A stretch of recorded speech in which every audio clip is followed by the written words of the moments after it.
coped with that anxiety. Instead of, I got distracted by something, that's ADHD. After he was asked how he coped with that anxiety, instead of citing specific psychodynamic strategies, Freud said he simply focused on learning the material, and when he wasn't doing that, he read about his special interest, the porcupine. Why porcupines? You guys ask very good questions. Okay, so it turns out that porcupines endure what's known as the porcupine dilemma. And when it gets really cold out, porcupines need to stay warm, just like us or any other creature. So they huddle up against each other, which is certainly a dilemma for porcupines. I think you know why. Because, well, they're spiky and they injure each other in the process.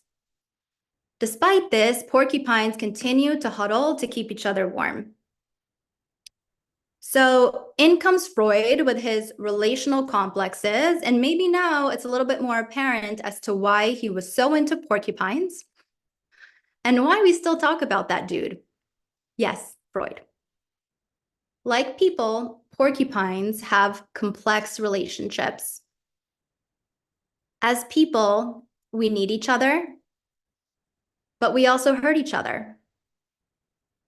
As people, we love, and we also judge. We use language to help or to hurt others. And I think as a neurodivergent psychologist and mom, it is up to us to take a step back, notice these complex intricacies of friendship, and accept that relationships are hard. As a mom with ADHD, making good friends has been really hard for me. And I'm sure I don't stand alone in that experience. It makes me feel good to know I'm surrounded by people like me today.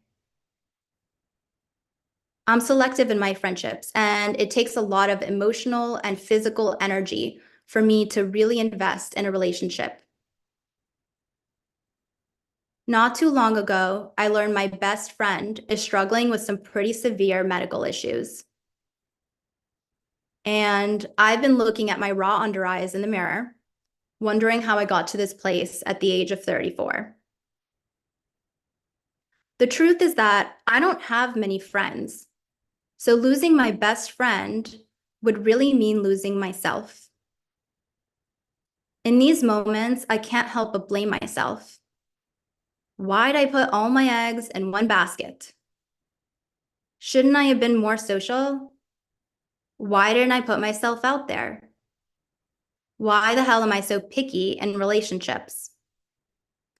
Why am I so different? Why is this so hard? Feelings like this often surface in kids when they have a falling out with a best friend or when they feel like their good friend betrayed them. We blame ourselves and focus on how stupid we can be.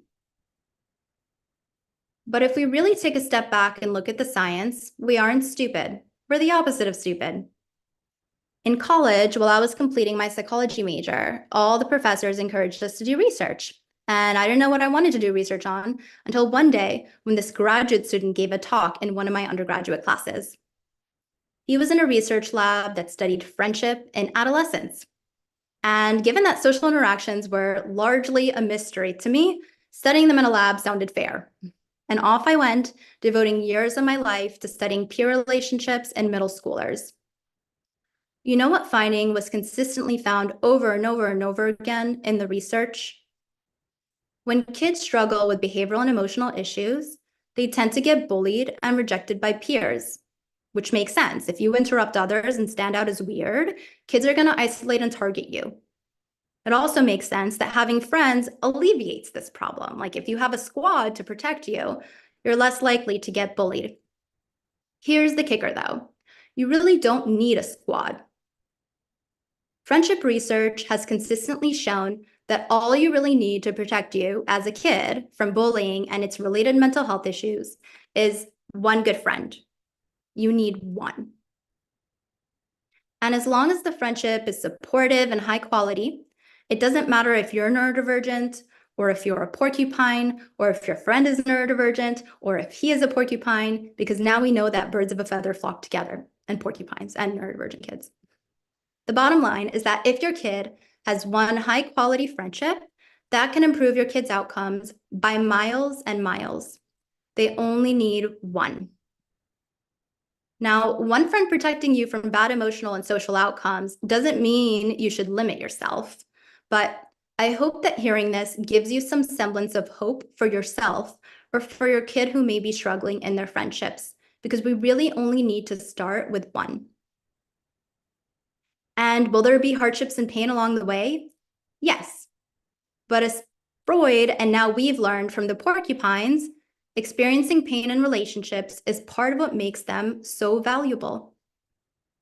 And the passion and time that we as neurodivergent parents inject into our singled out relationships, if we're lucky enough to have them, can also be used to guide our children in forming that one solid best friendship they really do need to succeed. In sum, I hope that you can walk away from this with two take-home messages. One, you are not alone if you or your child is struggling in relationships, because they are inherently complicated, and they only get more and more complicated as we develop. And two, you don't need an army of friends to live a successful and happy life. Focusing on helping your child develop one close, high-quality friendship is the best social protection you can help your child foster. We need to hold realistic and practical expectations for our kids and for ourselves in our relationships. I don't believe there is a cookie-cutter friendship. What matters most is that your child feels supported by at least one other child most of the time, even if that friendship includes periods of painful emotions, because nothing good is perfect. Thank you. Thank you. That was awesome. Thank you so much. Would anyone like to share a takeaway that they learned from Dr. Khan's talk? I loved it. Thank you so much. What is going on? The timer went off. That's what happened. Okay. Would anyone like to share? You can put in the chat. How about we just put in the chat our takeaways, and then we can go on with the first panel. So thank you. And I am trying to take you off of Spotlight.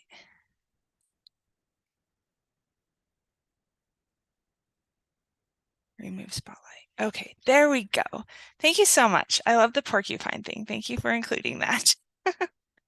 Okay, so now we are going to go on with our first panel. And the first person we have up, I'm going to read their bio, and then they will have 5 minutes to speak. So Callie, if you can run the timer, that would be amazing. Just click 5 minutes and then they'll know how long they have. And I will spotlight each person as they go. So I'm going to spotlight Jasmine first. And Jasmine is a recreational therapist with over 20 years of experience working with various populations with disabilities. She also owns Jasmine's Beat, an adaptive dance company that caters to students of any age and any disability. She was recently on NBC on the Texas Today Show, and she has spoken at the Cortland University Recreational Therapy Online Conference in the past, as well as Smart CEU's 2024 conference. Thank you so much. We are so excited to have you as our first panelist. So whenever you're ready. Thank you for having me. So my name is Jasmine Matthew. I am a recreational therapist and also the owner of an adaptive dance company called Jasmine's Beat. So for those of you who don't know what a recreational therapist does, we provide therapeutic interventions through recreation and leisure pursuits to reach overall goals, like physical, social, cognitive, emotional, all around. And in the process of working with my clients, I found that they are looking for a dance class that includes everyone, not specific to a disability, not specific to a developmental age, that's appropriate to that age group. So I did a little research and realized that it is missing. So whether you're a toddler with an IEP, a school student with a disability, a deaf or a blind person, an autistic adult, or a veteran with dementia, our classes are adapted to each student's needs. If you're okay, I'm going to share it real quick because I only have 5 minutes, but I put together some pictures so you can look at it instead of looking at my lovely face. Let me just, oh, maybe not.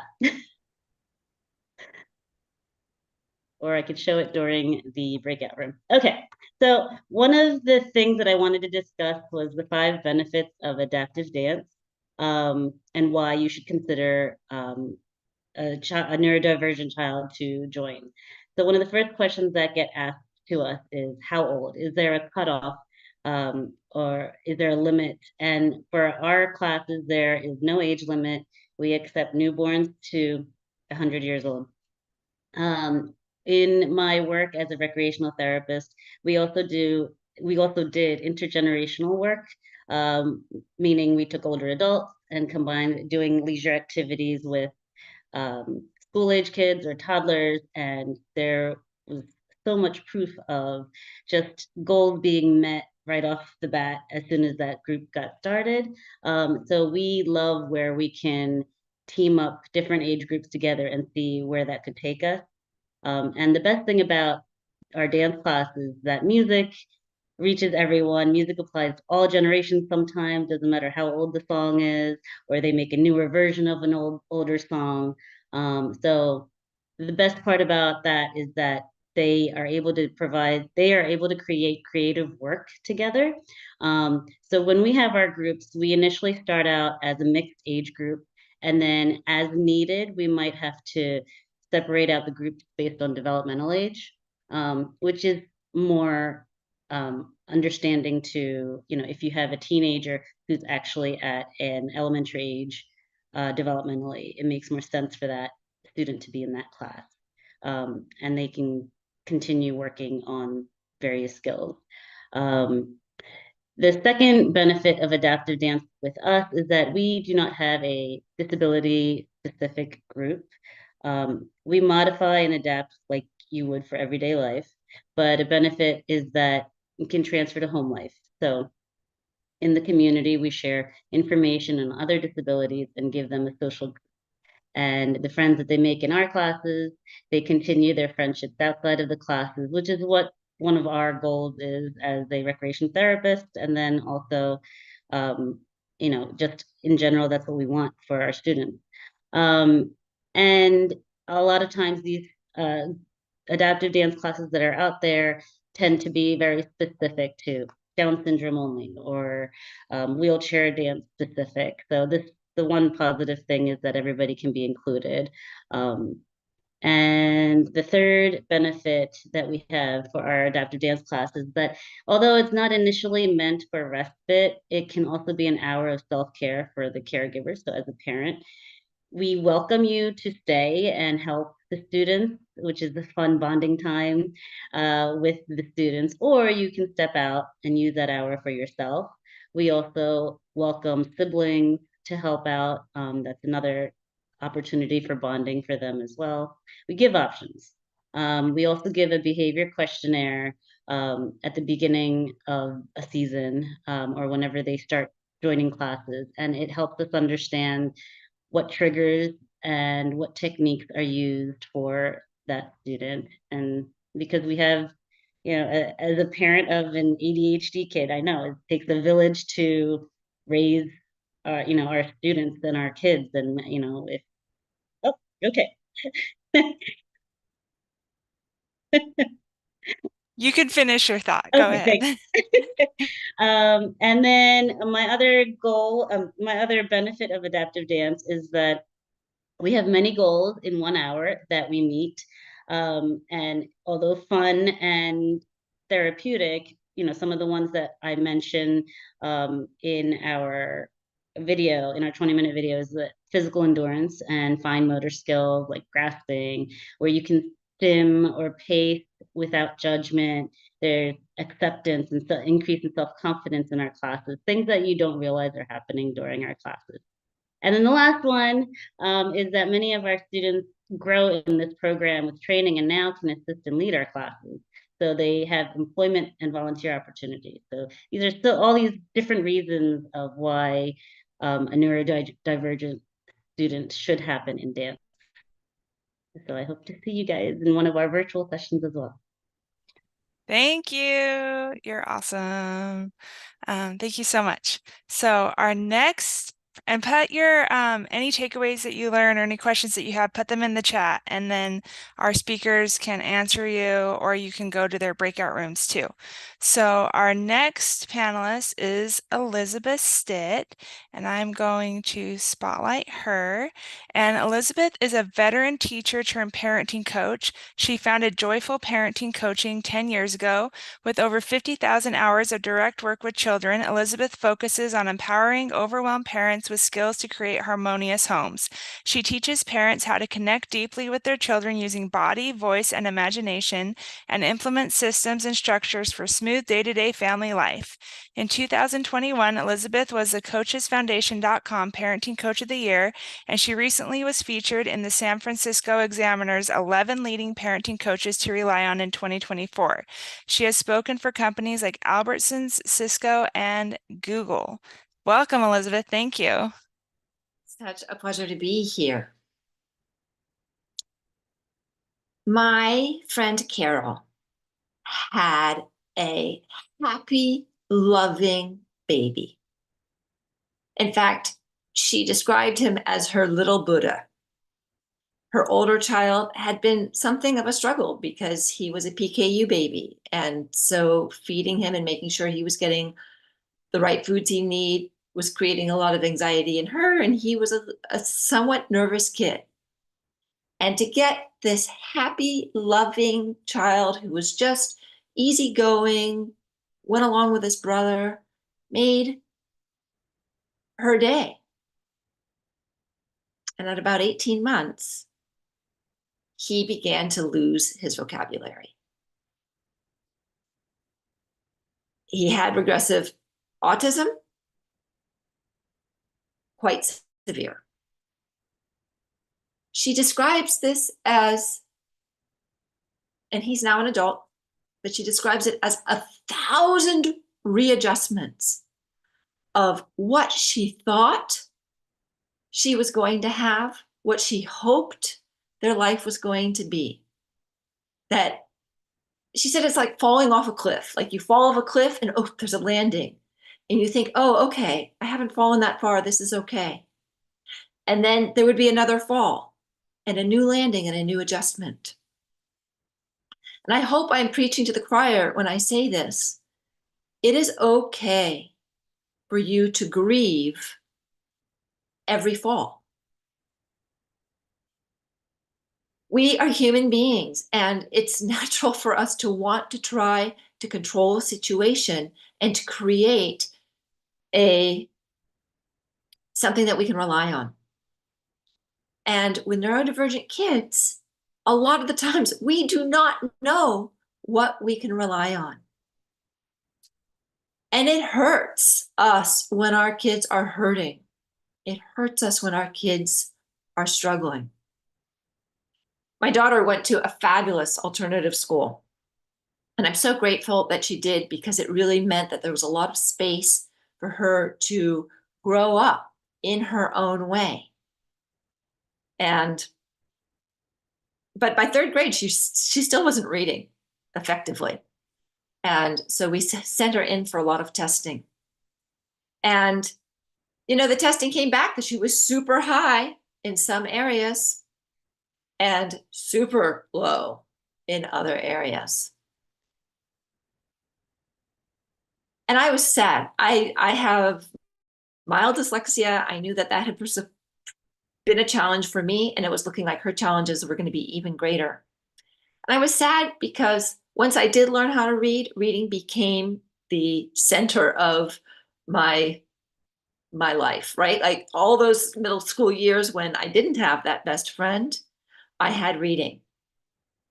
And so knowing that she was struggling with reading and knowing that she was having these problems brought up a lot of sadness in me. And I went to her with the test results and I said to her, And I kind of explained to her like where she was shining, where she had things, strengths, what was easy for her, and where she was struggling. I was like, well, Julie, how do you feel about that? And she's like, oh, Mom, kids all learn in their own way and at their own paces. And I practically threw myself on the floor and broke into prayer saying, thank you for this school. Thank you for this school that recognizes that kids all learn in their own way and at their own pace. And this school that spent so much time focusing and celebrating their students' strengths so that she knew about herself. She knew, for example, that she was a good friend. And she knew that she was a good artist. Even in third grade, they were doing ceramics, and that's something, it's a hobby which she now sells her stuff professionally. She's a neuroscientist, but on the side, she sells her ceramics professionally. That was something that she had the place and the time and the adult attention to grow with and build. And so that's my hope for you. Focus on your kids' strengths, but be gentle with yourselves about your own feelings about where your kids are. Thank you. That was so good. Yes, kids learn at their own pace, and I love it. So thank you. Okay, so we will move on to Carolyn Sumners, and I will spotlight you. And she is the founder and CEO of Empower Academic Coaching, dedicated to helping neurodivergent students achieve their academic goals. With a background in middle and high school teaching, she and her team specialize in empowering students to understand and maximize their learning potential, fostering better parent-child relationships. Thank you so much for being here. And whenever you're ready, you can take it away. Thanks for having me. So what I want to speak about today is planners. Neurodivergent kids and adults alike often struggle with organization, and that's something I definitely saw when I was teaching. So where I first got the idea to start this company is when I was teaching 7th grade. I was teaching science and English, which was a bit unique because at that middle school, teachers usually just taught one class. So I got to see these kids twice as much, and I got to know them really well. And I had this one group of kids that might sound familiar to you. They were so curious and insightful, and they had all the attributes that we as teachers said that we wanted kids to have. But when you looked at their report card, the two images just did not line up. And I would also hear other teachers say things that didn't line up with the students that I knew. Things like they're not living up to their potential, or they just need to try harder. And I was seeing that they were trying really hard. It's just that their efforts weren't yielding results in terms of their grades. So I realized then that teachers often take for granted that kids just learn executive functioning skills, either in the grade before they've gotten to them or just somehow in the course of their normal development. But that's not how learning executive functioning skills work. It's really important that it's taught directly to kids and that it's in context of what they're learning. So I started to work with kids on how to organize their week. And I learned a lot of things that are helpful now in my work with students and families. Because one thing I hear a lot is, well, why don't they just use their planner? These are kids who are getting in trouble because they're not turning in their work, or they have like 10 missing assignments, or they're getting zeros on things that they should have gotten 100 on because they did it all perfectly, but it's sitting at home on their desk where the teacher can't grade it. So why don't they just use their planner? Is a really neurotypical kind of framework for thinking about organizing work. It's about one solution, and it's having the kid just use that solution without considering what the other options are. So the approach that I prefer to take and that I find a lot more valuable, both for myself and for the students I work with, is to first start by asking questions. Things like, what has worked well for you in the past? What do you remember?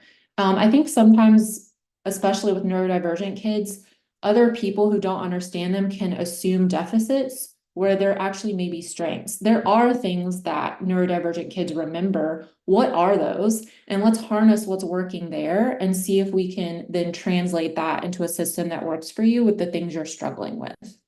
Starting from that place of asking questions instead of giving directives is really powerful. 2, I like to give options. You don't have to just use a planner. I like to go through my tried and true favorites of about 5 different options.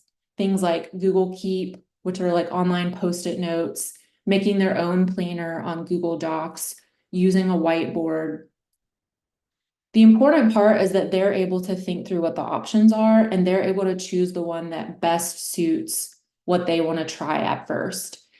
And that is my 3rd tip, is to empower your child with autonomy, especially the age of kids that I work with, teenagers. Autonomy is so important to them. And so being able to actually choose from options is key to getting their buy-in. Next is the assumption that it's probably not going to work the first time. There's going to need to be adjustments. Providing support for when they face those challenges is key to them not giving up.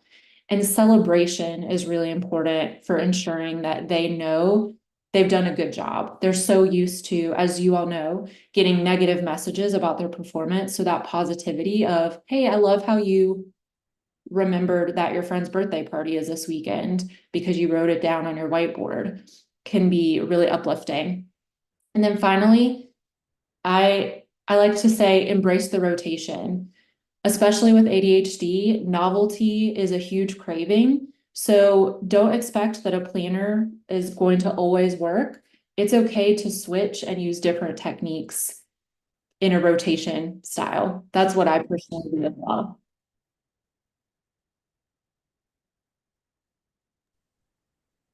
Were you done? Yeah, just one more thing. Yeah. So in our breakout, if this intrigues you, what we'll be doing is taking those 5 tips and then coming up with a customized plan for your child. Awesome. That would be fantastic. Thank you so much. Okay, our next speaker is Dr. Matt Zakreski, and he, I forgot to, this spotlight thing is getting me, y'all. Okay, there you go. He is spotlighted now. So he is a clinical psychologist and professional speaker specializing in supporting neurodivergent clients, particularly in the gifted community. He is a consultant, professor, author, and researcher advocating for the needs of neurodivergent children globally. He is a respected author whose work appears in peer-reviewed journals and industry periodicals, including Gifted Child Today, Clinical Practice in Pediatric Psychology, and Journal of Gifted Education and Creativity. So take it away whenever you're ready. All right. Well, it is really great to be here, and thank you all for giving me this time. I'm very aware of this ticking clock. It's like, oh, cool. It's like the old line, like, if I had more time, I would have written you a shorter letter. Like, how many words can I say in 5 minutes? But that's not the point. I'm trying to be concise. It's the first time that word's ever been used for me. So as a clinical psychologist, I spend a lot of time working with kids on feelings. And feelings are a big part of what I do. And one of the things we know about the neurodivergent brain is that those differences really manifest in how, why, when the big feelings show up. We know that the amygdala, where fight or flight emotions come in our brain, can be up to twice as large in neurodivergent kiddos. That's one way their brains are different. Also, our friend, the prefrontal cortex, that my colleagues have been discussing in their own ways, is weaker and takes longer to develop than in neurotypical brains. So what we do is we have a superpowered brain that gives big feelings, those neurons that make the wiring in the brain are superhighways. And then you've got the thing that's supposed to be the brake system of that car that is underdeveloped. So super powered engine, superhighway, terrible brakes. It's like those old Roadrunner cartoons where the coyote would always run off the cliff into the chasm. That's kind of what big feelings are like for the kids that we serve. So when we work with kids with big feelings, I try and tell their grown-ups three important things. And if you know me, I always think in threes.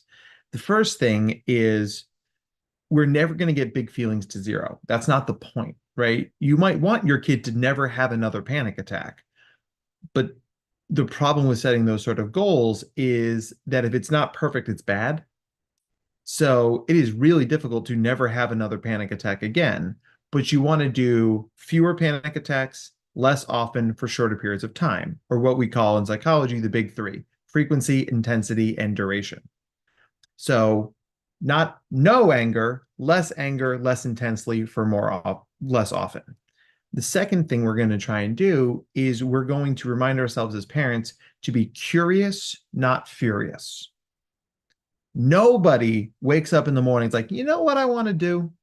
I want to have a 3-hour temper tantrum about the wrong kind of cereal, kick a hole in the drywall, and make my parents both miss work today. That's my game plan, right? Nobody wakes up that. So if your kid's having big feelings, yes, we're human and we have big responses. We're like, don't do this. This makes me mad. Of course it does. Damn. Right? Who would want that? Right?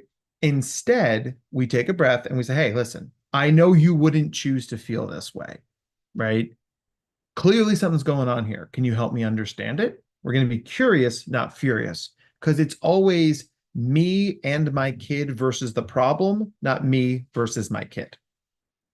The third leg of the stool is this idea that co-regulation is the way forward here. Now you're going to see in a lot of journals and a lot of books that are very well-meaning that you have to be calm to calm down your kid. And like I said before, damn, because that's not really possible. We're emotional humans too. And neurodivergent people tend to give birth to neurodivergent kiddos. We call this apple tree syndrome. So the idea here is don't try to be calm if your kid is pissing you off, because trying to be calm is only going to activate you further, right? It's like telling someone to be spontaneous, right? Relax immediately. It's counterindicated, right? So instead, use your feelings to create a space where we can talk about feelings, right? Hey, your behavior right now is making me scared. I'm scared right now. I don't think I want to be scared, but if I'm feeling scared on what you're doing, you must be feeling pretty scared too. So what that does is by naming your own feelings and bringing that into space, two things are happening. One, when we name our feelings, our parasympathetic nervous system kicks in and we feel better. So that's always good.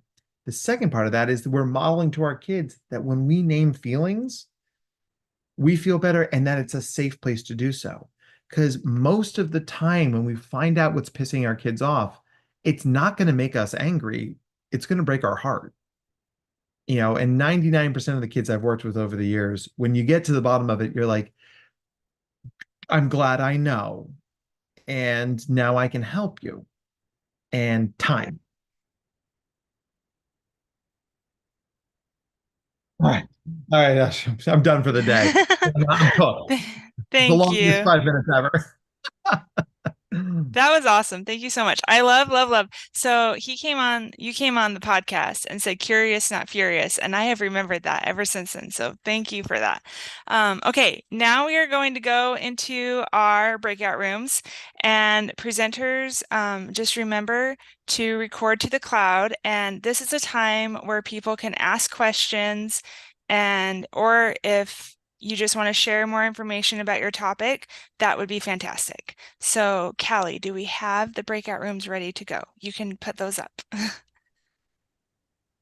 Yes, they are. It says that you've been invited to join, so you should be able to join whichever one you want.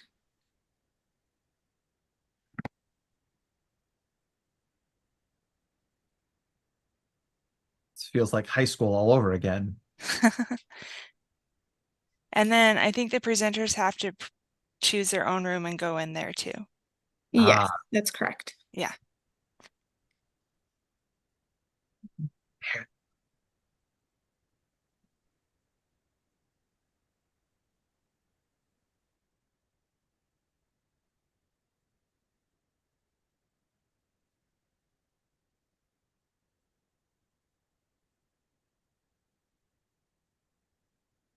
Samantha, I'm not seeing that. Okay. Yeah, there's no breakout room access here. Same. Okay. Let's see. Click on more. Where's more? More. Oh, breakout rooms. There you Breakout go. rooms. Well done, Mindy. Yeah, you got it. Thank you for that because I was not getting it. Yeah, So- this is the first time for us, so. You're doing great. Learning curves. Yeah, thank you. Well, in a bit.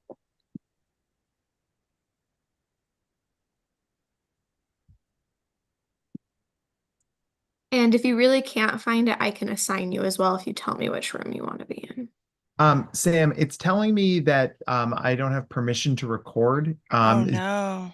You might have to go in, Sam, to each one and make them a co-host, I think. That's kind of is what, you're gonna have to I was do. thinking the solution would be. I'm not exactly the tech genius here, but that's usually what works for me. So Okay. I'm I'll a dip go in. in my room, but I just wanted to tell you. Okay. Callie, can you go in some of the rooms and do Yes. that? I'll Okay. take, I'll take the benefits of adaptive dance and honor your, and I'll do the planning and the emotional regulation. yeah.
Hi, Sam. Hey. It's like Hey. nobody came to my room. Oh no. Okay. I was afraid of that. Not you specifically, just people not getting, because there's so few VIP members. Yeah. So if you want to record just more information, or if you like, you can choose if you just want to record more information about what you offer or more things that you would share with people, that would be cool. Or you can choose not to do that. That's fine too. Whatever you want to do. My mom turns out has gone into surgery this morning. Oh, I'm so sorry. So Okay. I think I'm just going to say this is a sign from the universe that Yeah. I'm going to say thank you so much for having me. Such an Yeah. honor. Yeah. But I'm going to just Okay. let it go. Okay. I hope everything goes well with your mom. Thank So, you. yeah, for sure. Thank you so much for coming today. All right. Bye, Okay. Samantha. Bye.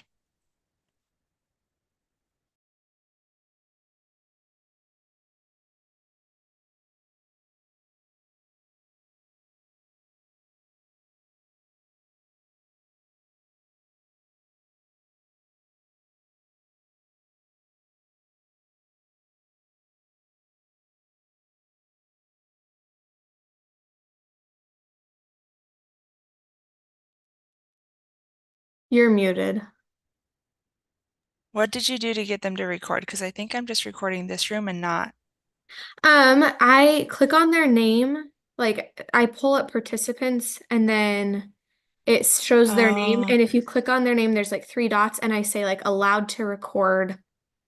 And it says to computer, but that's I think what we're gonna have to do, and then maybe Okay. they'll send us the link. I don't know. Can but you go into the adaptive dance one right now and do Yes. that? Okay, Yes. thanks. Oh, we're still live broadcasting. Whoops. Adaptive dance.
We're still live broadcasting on YouTube.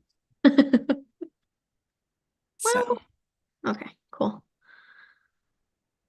everyone that is watching on YouTube, if you're still watching right now, I'm not pausing it because we will be back soon. And if you have any questions, put them in the chat on YouTube and Callie will be monitoring that so we can get your questions to the panelists. And if you want to join the panelists, you can sign up for the VIP and there's still time to do that. And then I can get you the link for the VIP members. So just send me a message maybe if you do sign up for VIP because notifications don't always work well. And I will just send you over the link. So yes, I hope you're enjoying the summit. And yeah, we will be back soon.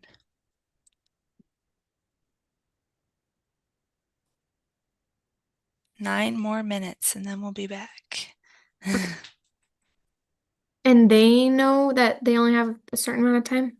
I'm going to send a broadcast out. Okay.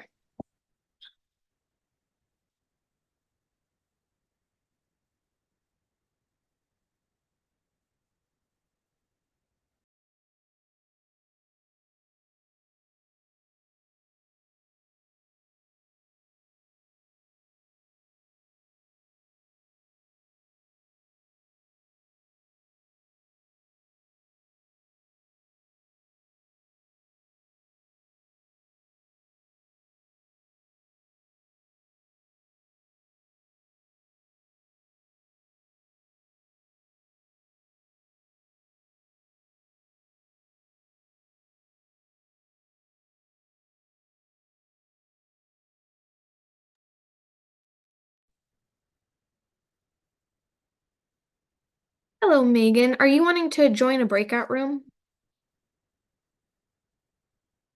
Sorry, you're on mute. Let me unmute you. Okay, there you go. If you want, I can assign you. We have 4 breakout rooms going on if you want to be in any of them. Yeah, that'd be great. Okay, let me pull them up.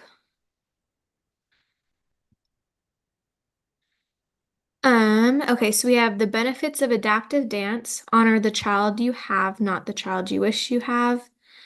When when your kid just won't use their planner, and emotional regulation.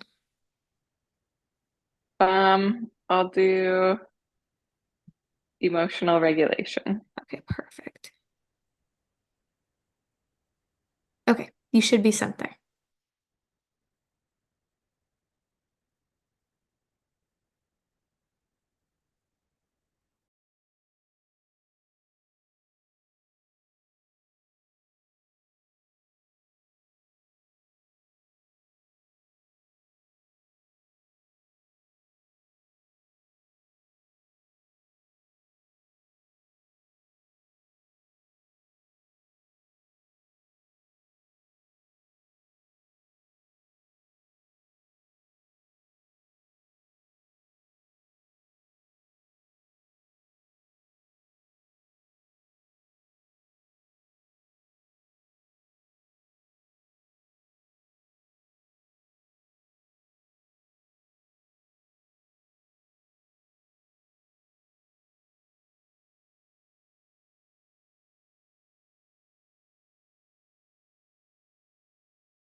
Hello, everyone. Welcome back.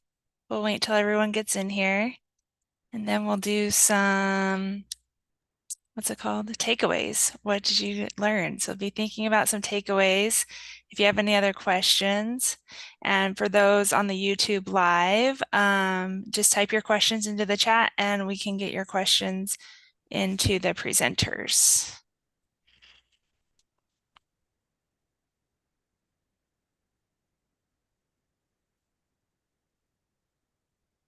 Okay, everybody should be back. Cool, cool. Okay, how was it? What were your takeaways? What did you learn? Do you have any other questions?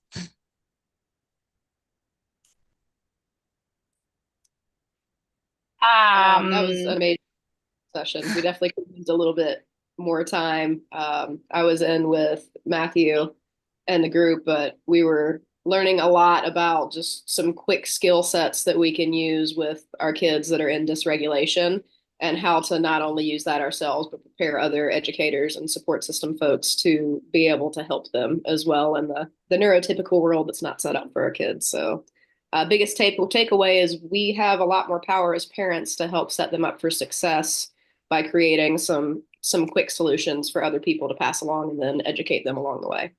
Super cool. Thank you. Awesome. That's great. I love that. I love it. Yeah, for the same group, I think one thing that he said that stood out to me was the more nonverbal like cues that we understand, like the better, or even like nonverbal things.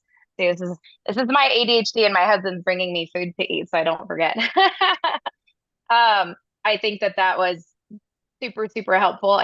I try to do that already, but just having that almost like a reinforcement of like, yes, that's actually a good thing was really helpful. I would definitely say like being able to have a little bit more time where it's like the first like 5 or 10 minutes is them talking and then we can ask questions, I think helps us get answers to our like specific challenges more.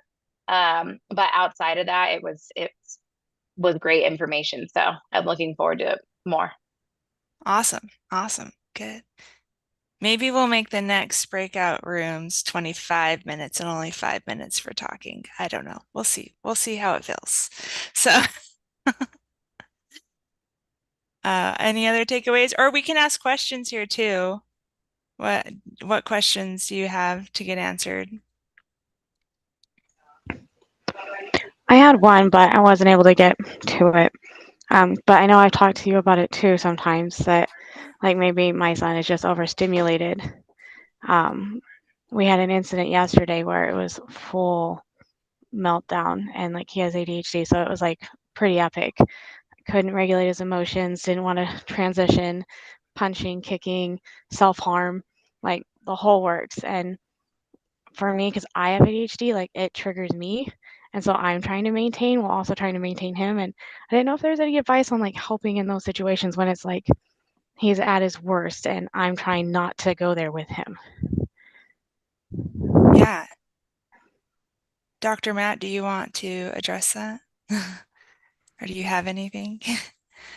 I mean, yes. So one of the things that I tell parents all the time, and especially those of us who are also neurodivergent, raising neurodivergent kiddos, is that doing nothing is doing something. If all you can do is sit there and hold space, it is better than nothing, right? And you're like, but I'm doing nothing. No, you're holding space. Holding space is, trust me, it's a thing. It's actually very hard to do. And you mentioned your kid self-injures, right? So like we can only hold space and not intervene to the extent to which our kids are safe, right? And sometimes self-injuring, very common for kids, is to hit themselves in the head, usually with an open palm, like I just demonstrated. I see a lot of people nodding, right? That is scary. It's also not dangerous. Now, if your kid takes up a weapon, right, or is going to leap off something, yes, we have to intervene, right? But what about if he's taking fists and like punching himself versus like an open hand? I mean, I'll tell you this. Most of the time, I'm going to not intervene there. I'm going to remind them that they're safe. I'm going to remind them they have other options.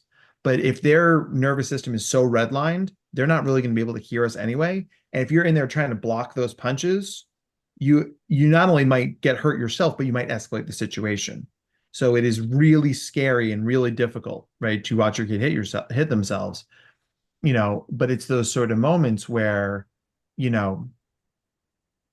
sometimes all we can do is just redirect them away from that. So, sometimes I'll tell my clients, like, if you can put a pillow between the kid's fists and the kid's face, that's sometimes the best you can do. But I wouldn't suggest getting in there and blocking it, because now they're fighting you about another thing, right? So trust me, it's really, really, really hard. I would, this is some really nuanced stuff, but if we're in those situations, right, that's sometimes all you can do. So kind of just sit back and let it play out as long as he's not like really, really hurting himself. Yeah. There was I tell this story fairly often. I had a kiddo a couple of years ago who really wanted to beat the crap out of another kid. And he was trying to get through me out the door to beat the crap out of this kid. And I was between him and the door, and he was beating the crap out of me. He was punching himself. And all I did for 30 minutes was just sit there. I was like, I love you, buddy. You're safe with me. I'm not going to let anything happen to you. I said those 3 sentences probably 100 times, because he wasn't redirectable in that moment, right? He was so gone. And then after 30 minutes, he took a step back, right? And his chest was heaving, and he's drenched in sweat, and I'm drenched in sweat. And he looks at me, and then he bursts into tears. And then I hugged him, and then we had a good cry, both of us. And the thing is, for all of the hitting, for all of the wailing, for all of the Sturm und Drang, he had a small bruise on his arm, but neither of us were terribly injured for it. It looked a lot worse than it was. And people kept like radioing me, like, do you need help? I'm like, honestly, we're fine. Right. It looks scary. And that's the sort of thing, like, where the most good work gets done after that is in that de-escalation space where your kid is coming back to baseline, where you can hug them and hold them and say, I love you. We're going to find a way to deal with this better in the future. Because the last thing your kid needs to know in that moment, when they've lost it, they thoroughly burst their top, is that they're a bad kid somehow. Right. So, it's the sort of thing. Shame has never helped anybody change. Love is always the answer. Thank you. I will start implementing that when we have any more of those situations. That's helpful to know, to just sit back. Thank you so much. That was awesome. Does anyone have anything else that they want to talk about, or I wanted to ask a question. takeaways? Yeah. This is Michelle. Sorry, I'm not on camera, but I was in a podcast a few weeks ago, and we talked about how to de-escalate those meltdowns. And I actually tried it with my son, and it kind of helped. And so I'm just throwing it out there, but giving them something that's cold to hold, sometimes it triggers the brain to kind of make that stop. And the other tip that I got was smells, like get like essential oils and just let the kids smell something. I don't know, like the cold ice water helped with my son, but I haven't done the smells yet. But this is just something that I was putting out there. I don't know. I've only done it once, but just a little tip. Awesome. Thank you. My favorite move, if you're going to have a panic attack or you're starting to lose it, take something cold and put it on the inside of your wrist. Like, so I drink iced coffee. This goes right here, and it's like direct nerve lines right to your brain. And it's like, once again, it doesn't take you from panic attack to I'm calm now. But if it takes you from a 9.5 to a 9, that's something. So yeah, absolutely use your sensory system. Yeah. Okay, last comment, and then we're gonna move on. Dana? Did somebody? Oh, sorry. Oh, did somebody else have a question? Let's go, Dana, and then Anna. Yeah. Okay. She can go. It's totally fine. I've already asked, so I want to give her the opportunity. Okay, Anna, you can go.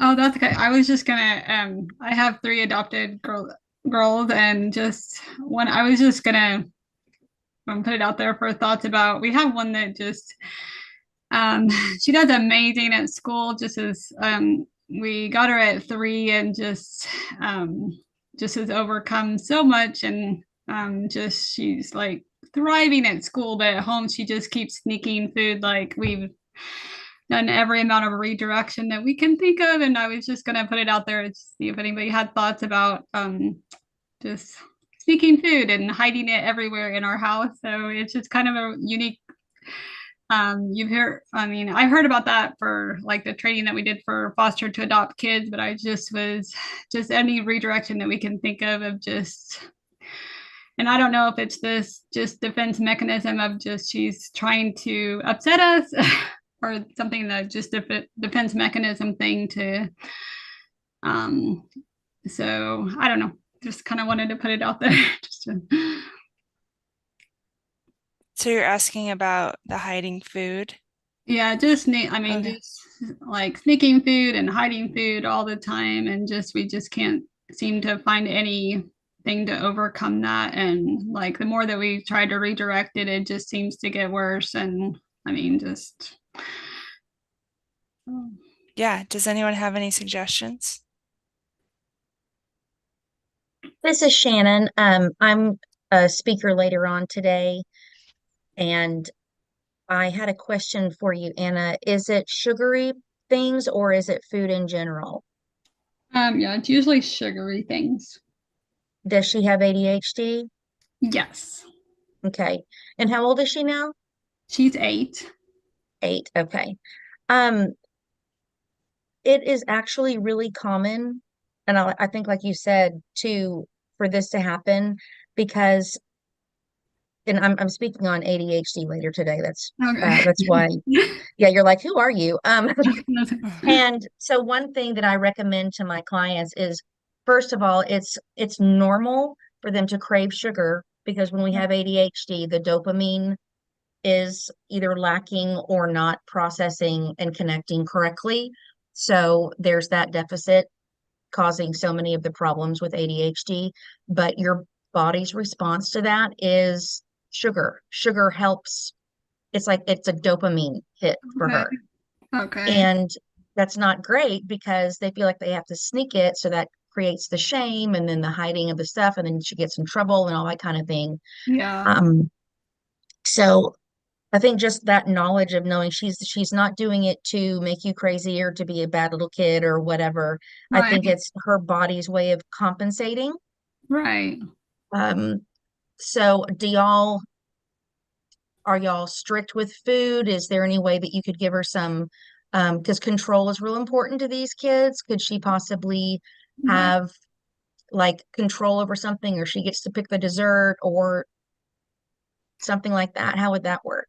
Yeah, we can try to think of some options like that. That would work, to try to find some areas of like maybe a bucket, or I don't know, like a snack bucket that she can have some more control over, that would. Yeah, because she's probably, they know that they're not supposed to have a lot of it, right? But it's that excess that they need. And I think that Erica wrote about the dopamine seeking behavior. I really do think that that's what's happening here. So maybe helping normalize that for her, and letting her know, I understand what's happening and it's okay, and let's figure out a way to work together on this. And I know it's hard for you and you crave it and your body wants it. So okay, yeah, finding some autonomy might help. Thank you for your thoughts. You bet. Thank you. Okay, we are going to move on, and I am actually going to speak now. So we will, let's see, I'm going to spotlight, and then I'm actually going to share. I have slides, so there you go. Callie, will you set the timer just for 15 minutes, and I won't speak for 20? So. Yep, that sounds good. Okay, thanks. So we're going to talk about how to go from conflict to connection and create a more harmonious home with your child. The first thing I want to tell you is a story. When my son was 3 years old, we had a meltdown over an Xbox controller. We had had a great night. I thought I'd done everything right that day. I fed him his favorite meal. We had spaghetti with meatballs, no sauce, because sauce is of the devil, according to him. And then he asked if he could play Xbox before he went to bed. And I said, sure, you can play Xbox. And I said, you have 15 minutes to play, and then it's time for bed. He said, okay. So he goes off and he plays. And I set the timer. I tell him at 10 minutes, hey, 10 minutes left, and then it's time for bed. 5 minutes left, and then it's time for bed. 1 minute left, and then it's time for bed. He did not appreciate it when I told him it was time to go to bed. He said, I want to keep playing. And I said, no, I did not practice my positive parenting strategies. And I said, if you don't get off the Xbox right now, you will not have it for a week and we're done. You have to go to bed. So you can either choose right now to play it tomorrow and get off it right now, play it tomorrow, or you can choose to have it taken away for a week and you're just done. He chose to throw down their controller, run to his room, and have a 45-minute meltdown. Well, I'm not saying he chose. That is what happened because that's just what happened. I felt like a terrible parent. He didn't feel great about himself, and he finally went to sleep after 45 minutes of crying. So, a little bit about me. I'm Samantha, obviously. I've worked in the neurodivergent community for 18 years. I'm a board-certified music therapist and positive parent educator. I'm diagnosed with ADHD, and I'm a mom to 3 neurodivergent children. These are my children who are amazing. So next, we're going to talk about the same thing that happened. It actually worked out really funny because we did have spaghetti and meatballs that night. It was a few months later. We had spaghetti and meatballs that night, no sauce. He asked if he could play the Xbox. I said sure. 15 minutes, I put it on the timer. And then after 10 minutes, I said, hey, 10 more minutes, then it's time to get off. 5 more minutes, time to get off. 1 more minute. And then, of course, after that minute, he said, I don't want to get off. I want to keep playing. And this time I practiced some positive parenting strategies. I got down on his level. I validated his feelings. I said, hey, I totally understand that you want to keep playing. I know that you love playing the Xbox. It is time to get off and you can play tomorrow, but right now we need to go to bed. He said, I don't want to. I want to keep playing. And I said, I totally understand that. Do you want a hug? Do you want to take deep breaths? What should we do to help you? And he just said, I don't want to get off. And then he started crying. And I said, I totally understand that. And I just gave him a hug and he cried for a couple minutes and then he was ready to go to bed. I felt like a successful parent. He felt better about himself. There were no meltdowns. There was no throwing anything. And that was because of positive parenting strategies. I believe that positive parenting is the most effective way to parent your neurodivergent child. And I understand that all you want is a connection with your child. You want to have a harmonious home. You want to feel successful as a parent. You want your child to feel successful in your home. You want everyone to be happy. And positive parenting is the most effective way to do this. But there are 3 myths that get in the way of having that positive that get in the way of doing positive parenting. So the first myth is traditional parenting strategies are the only way to parent. And research actually demonstrates that positive parenting strategies are more effective than traditional approaches in fostering lasting behavioral changes in children. This is because when you lead with empathy and connection, you're able to help your child learn to problem solve rather than just punishing them when they don't do what you want them to do. The next myth that I know is positive parenting is permissive. Positive parenting actually has structure. It's grounded in the belief that children thrive when they feel safe, understood, and supported. So permissive parenting lacks boundaries. It lacks just boundaries and structure, where positive parenting has boundaries, has structure. It's just leading with positive reinforcement rather than leading with punishment or the traditional parenting strategies that we've been taught. The next myth is positive parenting is time consuming. And I will say that up front, there is a time investment, but that creates longer lasting behavioral changes than just doing the traditional parenting roles. When you're punishing your child, you're not teaching them how to problem solve, you're not leading with positive reinforcement, and that just makes it so you have to keep doing that punishment over and over and over again. Your child's not having the internal motivation to do things. They're just doing things based off fear that they're going to get something taken away or some other punishment. So now we're going to talk about how to make this happen. What can you do with your child so both of you feel successful and you can use positive parenting strategies? So I'm going to show you this framework. It might be a little confusing, but I'll take you through each step. This is the Parenting with Confidence framework that I use in my Parenting with Confidence program. And the first thing we talk about is understanding your child. So every brain is different. When you understand your child's specific brain, you can learn strategies that work for them.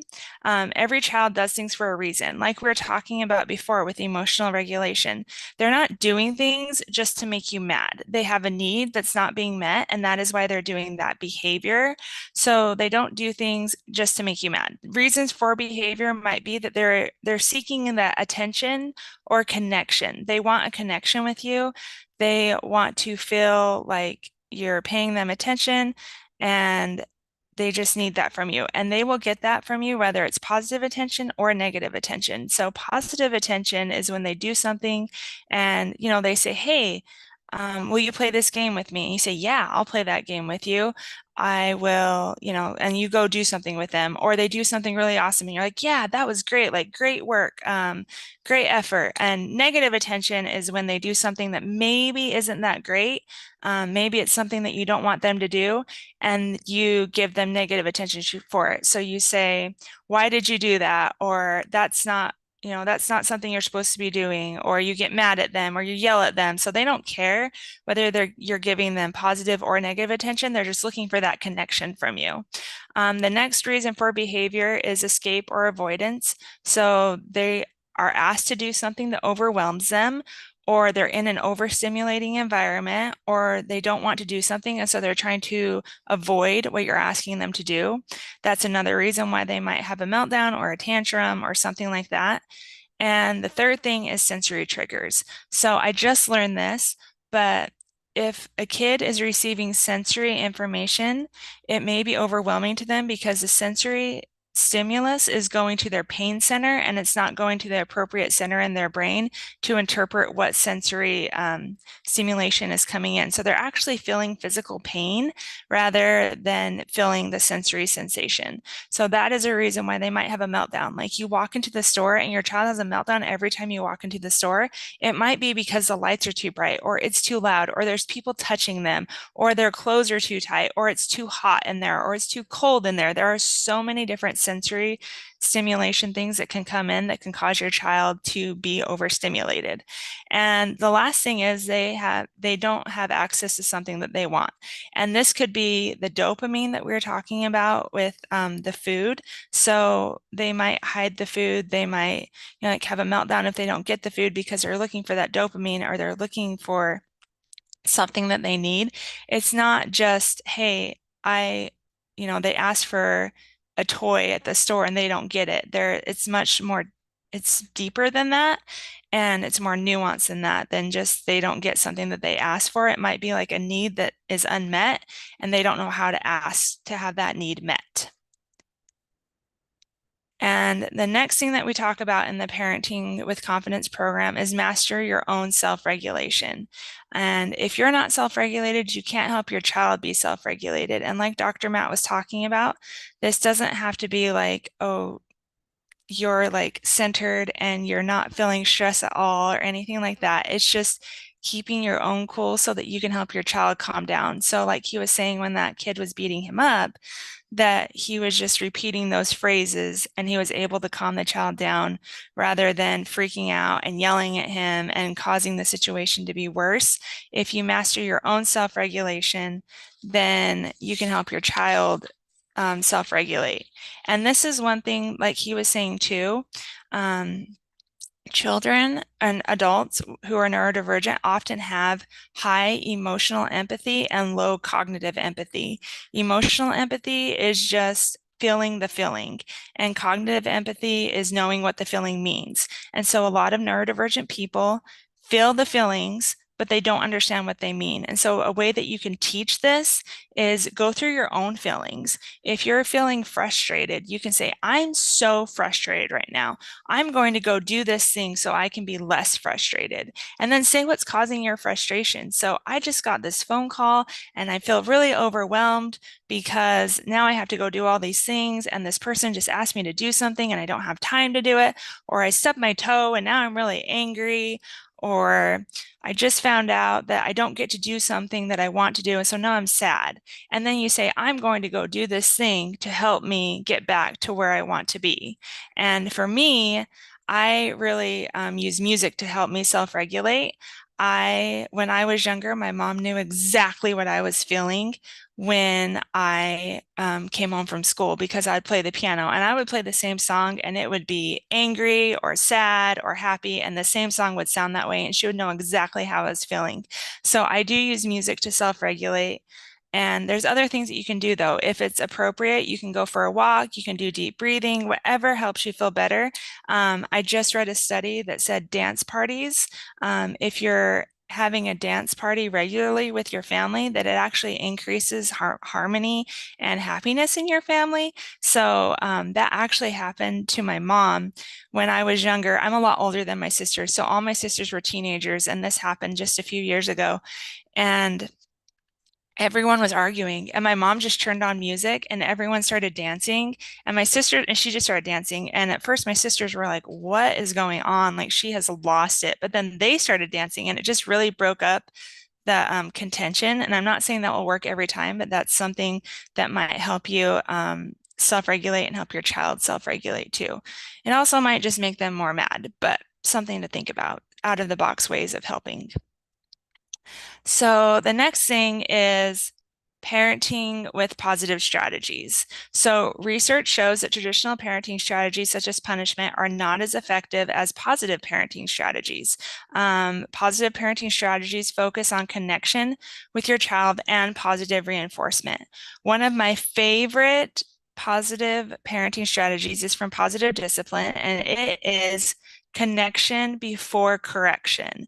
So if your child is doing something that you don't want them to do, before correcting them, really connect with them. And it emphasizes the importance of establishing a strong, positive relationship with your child before addressing or correcting their behavior. And it focuses on these 4 different areas. So the first one is it builds trust and safety. When children feel connected to their parents, they feel safe, loved, and understood. This emotional security is essential for them to be open to guidance and correction. Without this connection, correction can feel like criticism, leading to resistance or defensiveness. And trust also is built on this. A strong connection fosters trust between parent and child.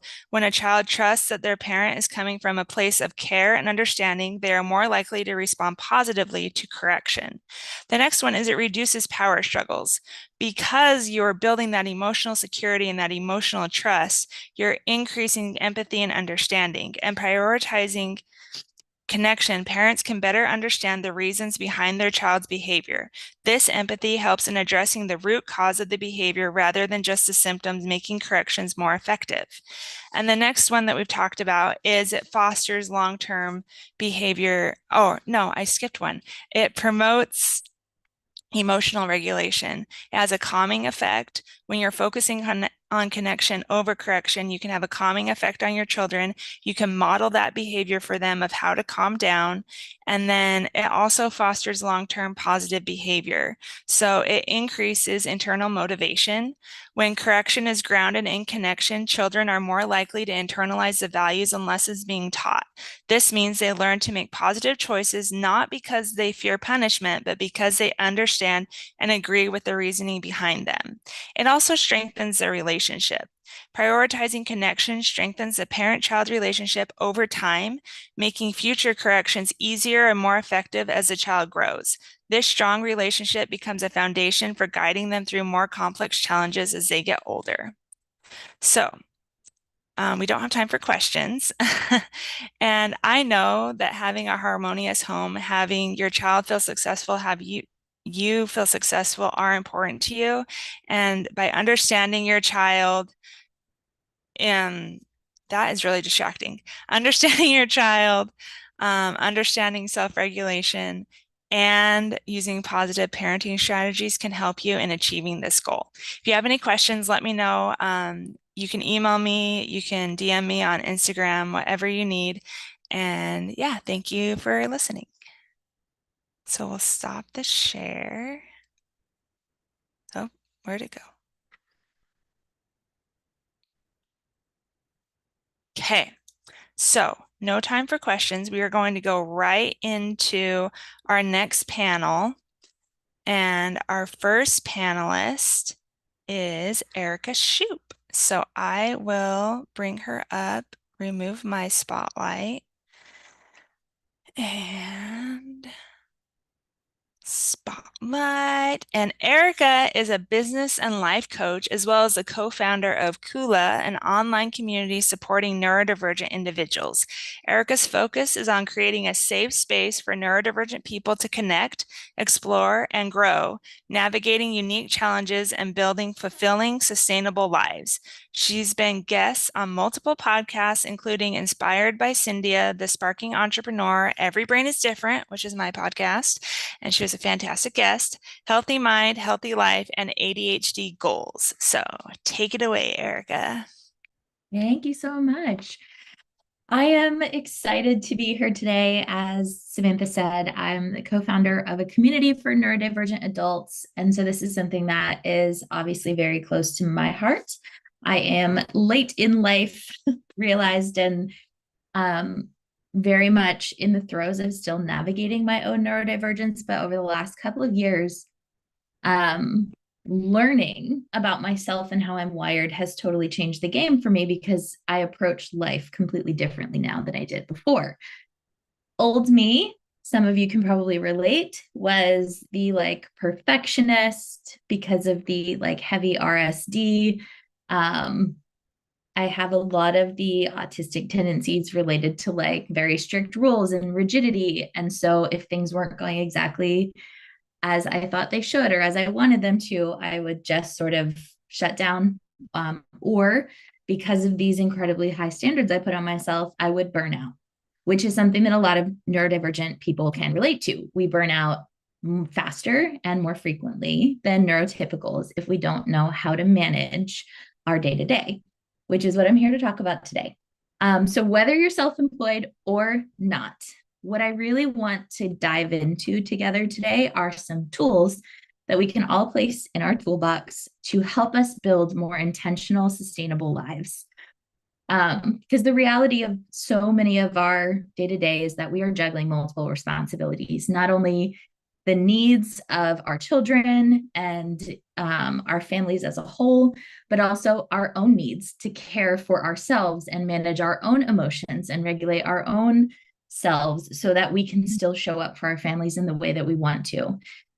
And because we're juggling so much, we often, can find it really challenging to work in a typical 9 to 5.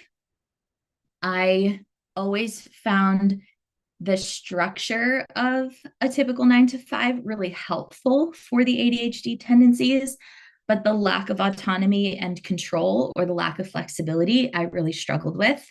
And I also really struggled with not being able to work on the things that I was most interested in or passionate about, because we are all very interest driven. So there are positives and challenging things about both scenarios. So whether you're working in a typical quote unquote 9 to 5 type job or working for someone else, or you are already working for yourself or thinking about working for yourself, what I've shared in my pre-recorded session and what I want to expand on in the discussion session today are tools so that we can fill our toolboxes. Because I think it was Caroline who was talking about, she responded to my comment about this notebook that's going to change my life. And it does for a couple of months.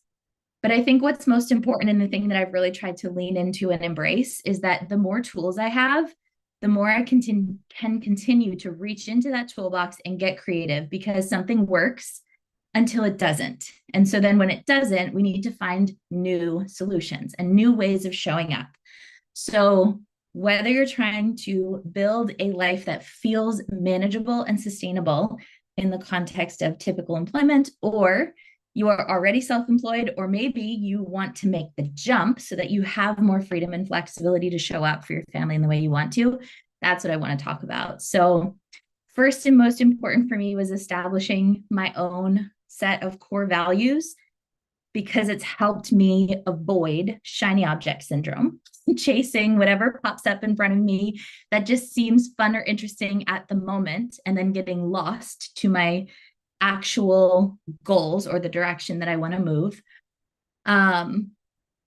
Establishing core values also helps me set boundaries, which has been challenging but game-changing because of the old people-pleasing tendencies that come with RSD. And it's also helped me, in some cases, say no to clients that weren't going to be a good fit, that I could feel were just going to be a drain and weren't going to be the right fit for me or the direction I wanted to take my business. So core values is the biggest thing. The second thing is establishing your wheel of life, which is just kind of this picture of what harmony even looks like to you. Because additionally, for me, I also used to fall into the trap of like, what am I supposed to be doing? Instead of what do I want to be doing? Juggling your responsibilities and effectively managing your energy. I'm about to get the rap music here, but I would love to just sort of share a series of tools that I found really beneficial for me. And I would also love for this to be a really like engaging, interactive discussion where some of you can share your tools as well with the group.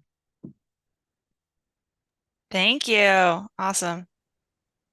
So we are going to move along to Wendy and spotlight. I'm getting good at this now. Okay. Wendy Larson is a financial advisor with a background in teaching English to college-level international students. She excels in helping parents understand financial planning, including life insurance policies and investments, aiming to empower families to achieve their financial goals. She enjoys visiting Yellowstone National Park with her husband and 4 children during the summers. Yellowstone is a great place. Okay, thank you, Wendy. Take it away. Thank you. I'm so happy to be here. So what I want to ask you guys first is, have you ever been told that your child needed XYZ treatment to live their very best life? And then you go and you look at whatever XYZ treatment is, and it costs thousands of dollars more than you have. And insurance won't even touch it. There are a lot of things that us as parents are fighting for when it comes to the things for our finances. And if you're looking at the big things like a treatment or a therapy or something, that doesn't even, like, let's go talk about how much groceries are. If you're a parent and you're feeding a family, groceries, the cost of groceries, gasoline.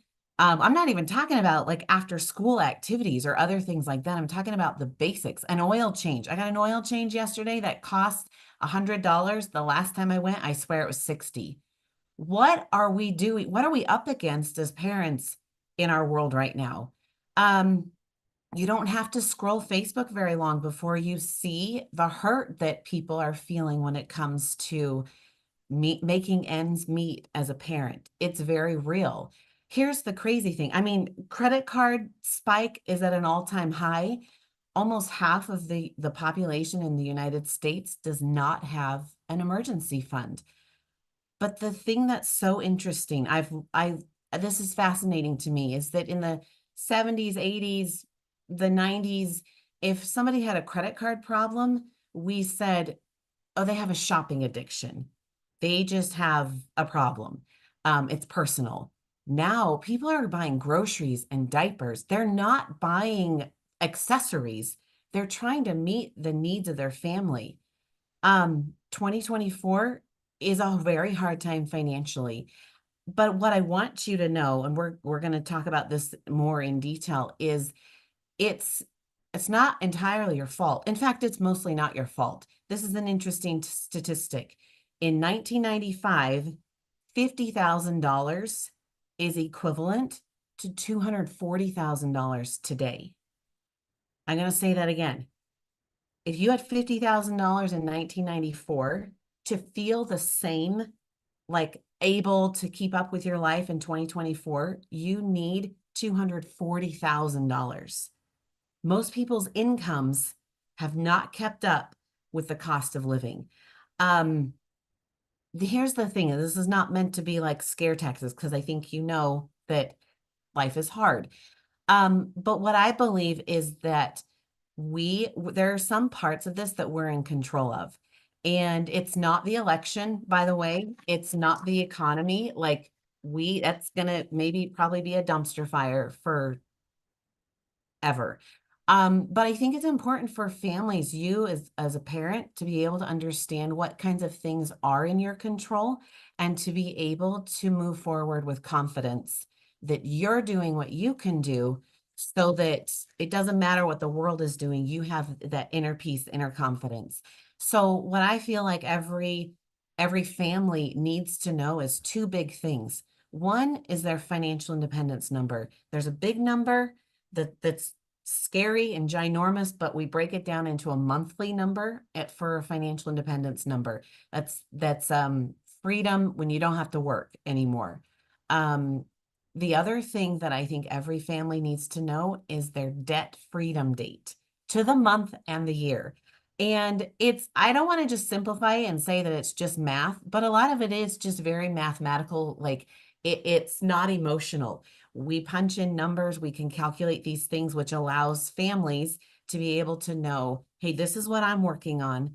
This is when I'm going to have these freedoms. And whatever happens outside of me, that's going to happen. But inside my family, I know that if my kid needs this treatment, that I know how to rebuild my savings. Or I also know if I need to take something, because this happens, if I need to take something out of a retirement account that I steal from my 20 years from now, because I take care of something for my kid, we can know what that looks like. We can know if that's a good idea or if it's a really terrible idea, so that we can make decisions based off of just more understanding. So in my group, we're going to look more specifically at those numbers, and it'll be an interesting perspective. So thank you. Thank you, Wendy. Yes, numbers are important to know. And I shy away from numbers because I'm like, I just don't want to know. But you need to know. So thank you. Okay.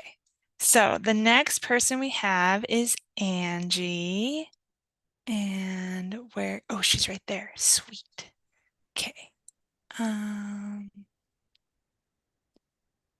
There we go. So Angie is known as the adoption coach. She's an early intervention speech therapist specializing in trauma, attachment, and autism. She is passionate about helping overwhelmed parents connect with and enjoy their families, offering support to navigate the challenges of parenting challenging children. She has been featured on multiple podcasts, including Every Brain is Different. You should probably go listen to it. Shaping Little Minds, Gut Instinct, the Parent IEP Lab, and the Shrink Show. So Angie, take it away. Hi, so I'm so glad to be here. So what I want to talk about is trauma and attachment, and actually behaviors, and what we can do about that. So first I want to just start with a quote, and I have to find it. So a child whose behavior pushes you away is a child who needs connection before anything else.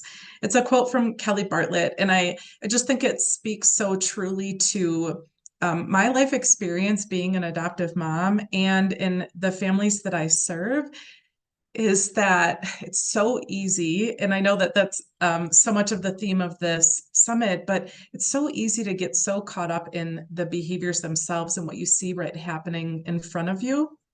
But what I really want to talk briefly about is really looking at it through the lens of trauma and attachment. So research tells us, we know that kids who've experienced a disrupted placement, meaning like they were placed in foster care, in an out-of-home placement, adoption, even being in the NICU for an extended period of time, or any period of time, quite honestly. But a disruptive placement that happens during that first 2 years of life can be really critical to then the behaviors that we see after that. We also know it's often easier to pinpoint trauma, right? When a child has experienced trauma, it makes sense that they might act out. But what I can tell you as a mom of, my son is now 18, and the challenges that we went through and the behaviors that I saw in my home, it was really hard as mom and even at coaching parents to really see those behaviors as being a reflection of trauma. Because sometimes, I mean, it came up in a Facebook group that I'm in with similar, parents with similar experiences, but peeing on everything, in the closets, in the drawers, in the floor, the register vents, just peeing, right? And to be able to wrap our head around this thing that drives us crazy and that it's a reflection of our child's trauma or their disrupted attachment. And so that's just one example, but it can be so many things: stealing and lying and being aggressive and sneaking. It can also be on the flip side. Kids who have disrupted attachment can also be overly affectionate in ways that can create concern as well. And so, there are 3 kind of key things that I look at when I think about helping a child who all that we're seeing is behaviors. There are kind of 3 key things that I look at. The first is building a strong foundation of trust. And there's some key ways that we can do that, but I'm going to come back to that in just a second. But the first thing is building a strong foundation of trust. The next is a parenting tool for us to respond to our child's needs and not react to the behavior in front of us. And then the last piece in that kind of 3 steps that we really need to do to shift behaviors at home is moving towards unconditional love. And so what I want to plant the seed about, what we're going to go deeper in the breakout group, is that our children have a unique design. We all do. We were all born with this beautiful blueprint of who we are. If you know anything about human design, it actually gives you a blueprint or a map of how we were all perfectly created. But what we know about our unique design is that experiencing life, experiencing trauma, even just living in a happy home can move us away from who we truly are. I think about this with my daughter. She was my biological daughter. I feel like I was the very best mom I could be, but I didn't understand her type. And so just me being me and parenting the way that I know how wasn't actually meeting some of her needs, which created a lot of bitterness. And I didn't know that until I was able to look at the blueprint of who she is and to realize, like, oh, wow, she had very different needs, energy needs, emotional needs than I do, than I knew as a parent. And so in thinking about building that strong foundation of trust, when we can truly see who our kids are and who they were originally designed to be, that gives us a tool to build that strong foundation of trust. Understanding our unique energy needs also helps us respond instead of react to those behaviors when we know what our triggers are and we know specifically what type of energy needs we have. And then moving towards unconditional love just gets so much easier when we can see our kids for the perfect little humans that they were designed to be. Perfect timing. I know, right? And thank you so much. That was awesome. So now we are going to go to Brianna, and so we're going to spotlight her. And she is the mother of one amazing 7-year-old. Oh, are they 8 now? 8 Nice. now, yeah. Nice. Who is neurodivergent, and both her and her ex-husband are neurodivergent as well. Her journey as a neurodivergent parent led her to extensive research in parenting methods and psychology. She is a small business owner, investor, and practitioner in integrative wellness, specializing in Reiki, organic loose leaf tea blending, divination, and empowerment coaching. She uses her diverse skills to empower clients towards mental, physical, and spiritual wellness. She has been featured on several podcasts, including Coach Ezra, Am I Punishing Myself, Up-Level Mind, and The Modern Day Intuitive. So thank you for being here whenever you're ready. Thank you. Hi, you got my bio there. So that's all the information. If you want to learn more about me, you can go to LMHT, like the drink, lmhtea.org, and connect with me there and check out a little bit more of what I do. And my focus in the breakout room is going to be a little bit more intensive focus on what I did in my pre-recorded session, which is that mind, body, and spiritual connection. And in the pre-recorded video, I talk more about how it relates to the parent, but I also teach parents how to utilize that with their children as well. Having a neurodivergent child myself, and then also being neurospicy, I recognize that all of these different factors help create a full circle picture of wellness, because those of us that are neurodivergent or are caregivers, we know that we or them see the world very differently. We experience it very differently than everyone else. And there's lots of different working parts for how we can really present in a way that's functional in a world that's set up more for neurotypical individuals, and help them to really see us and understand us. But that comes first with understanding ourselves, taking care of ourselves. And, you know, if we are parents of children who are neurospicy and we're neurospicy ourselves, there's a whole nother component of self-care that's required to be able to manage and maintain that, because it does take a lot more time and energy. We've already talked quite a bit about those massive dysregulation moments. And when we're helping support our child through that, we need to make sure at the end of the day that we have time and space for ourselves. And sometimes there is not that time. So we have to create intentional space. And a lot of what I focus on in my coaching and consultation business is mindset. So ultimately, I'm an empowerment coach, and I focus on holistic centered care, using as much integrative wellness and alternative medicine as possible, but meshing that together with Western medicine as well, and trying to help people find what their specific pathway towards health and wellness is, or for their children, to help them really just grow and thrive and be empowered to self-educate, self-advocate, to be able to speak up for themselves, whether, you know, for the nonverbal kids, whether that's just through cues or having different tools to calm themselves down and give those little snapshots to their caregivers or whoever they're interacting with that, hey, this is not okay, what's happening, and to be able to really help empower ourselves and our children in that process of being present in this world as we are, and turning those symptoms into superpowers, because that's what they are.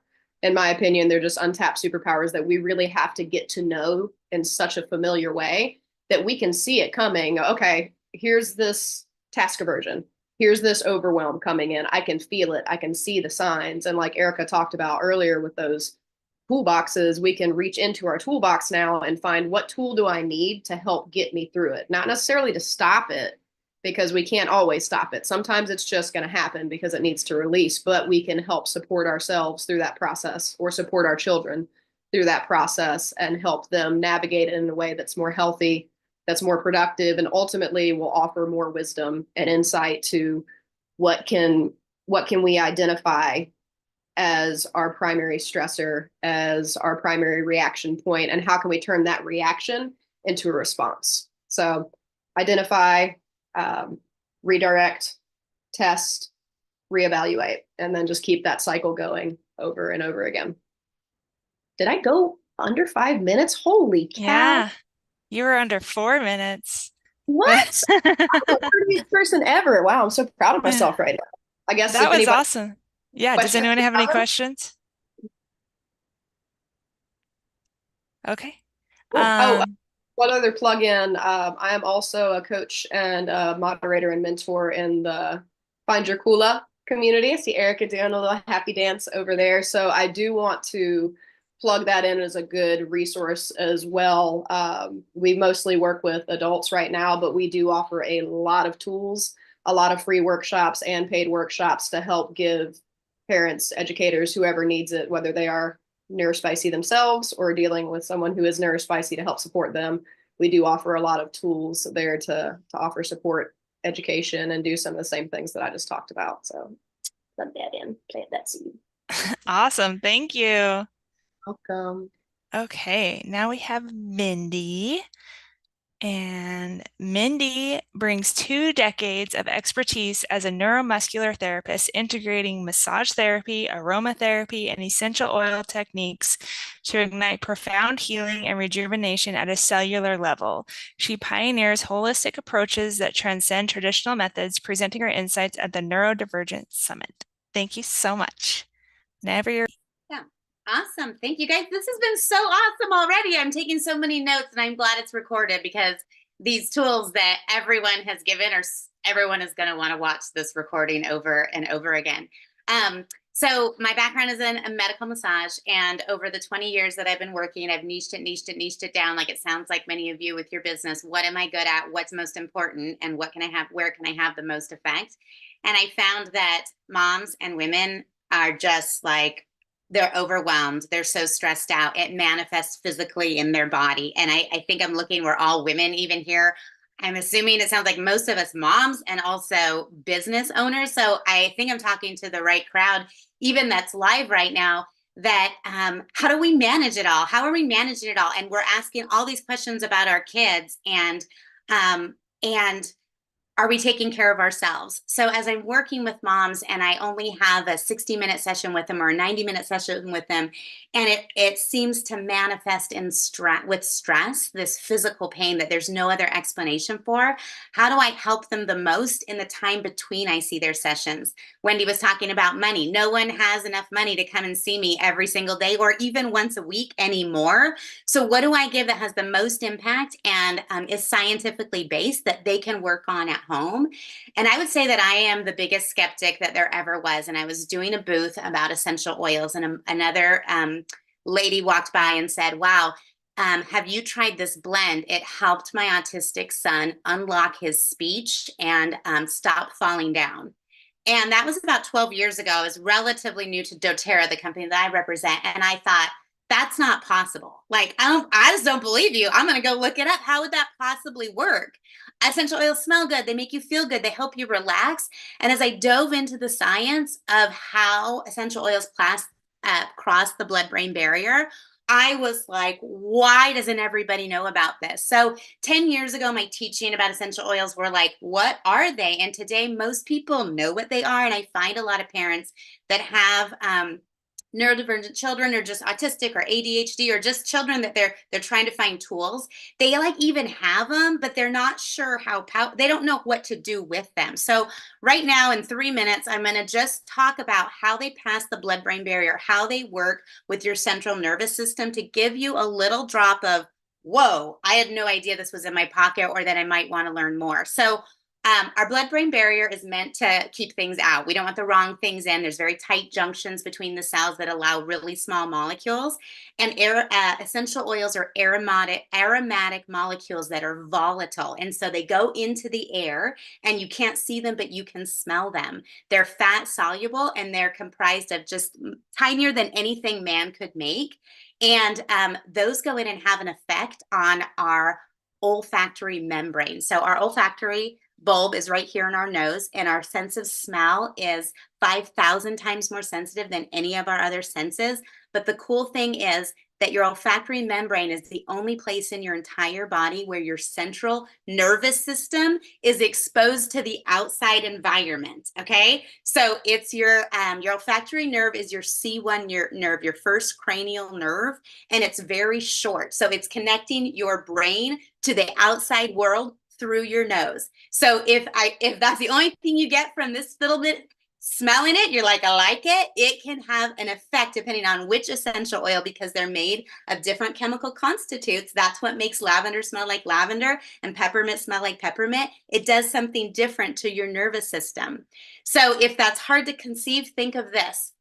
You're walking through an antique store and you find an atomizer and you just and it smells like your grandma's perfume. Has anyone ever been brought to tears because it reminds you of the person that you love the most and made you feel the safest? Or opposite, you walk by someone who smells like an ex-boyfriend and you want to throw up, like you physically want to hurl, and that you have a physical reaction just to something that you smell.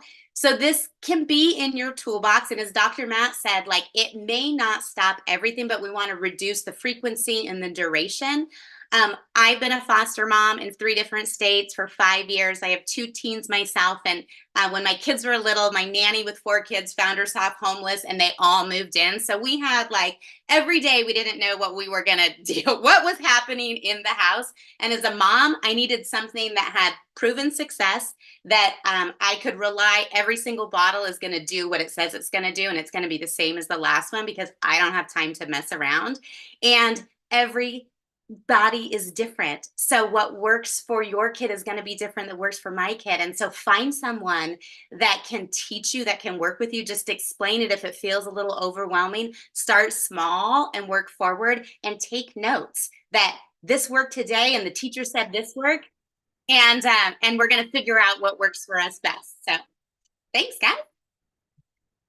Thank you. I love that. So now we are going to go into our rooms, and Callie will get those rooms up, and then presenter, she will come in to record and allow you access to record, because I did not know I had to give access in a setting before we started. And so she will come into your individual rooms and get you able to record. So you can start and then we'll just record whenever she gets in there. So thank you. And the breakout rooms are ready.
Does anyone need help getting into a breakout room?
Hi, Megan and Joanna. We are in breakout rooms.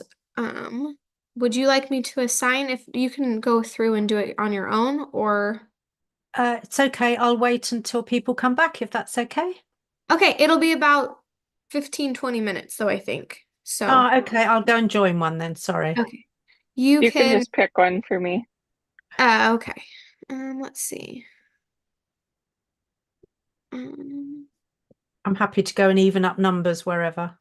Okay. Is it okay if I assign you both to one? Yeah. Okay, perfect.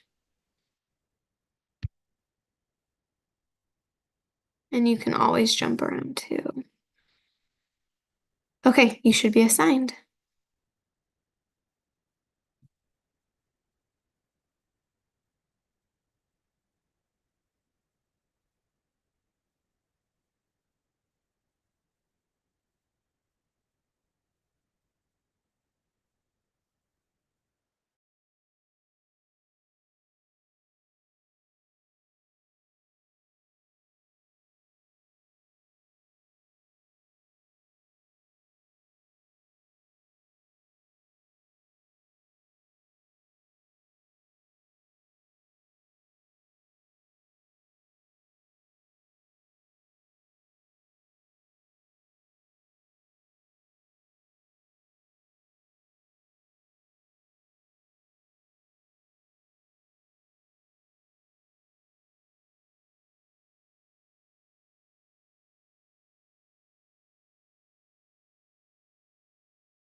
I'm trying to get back to the main room.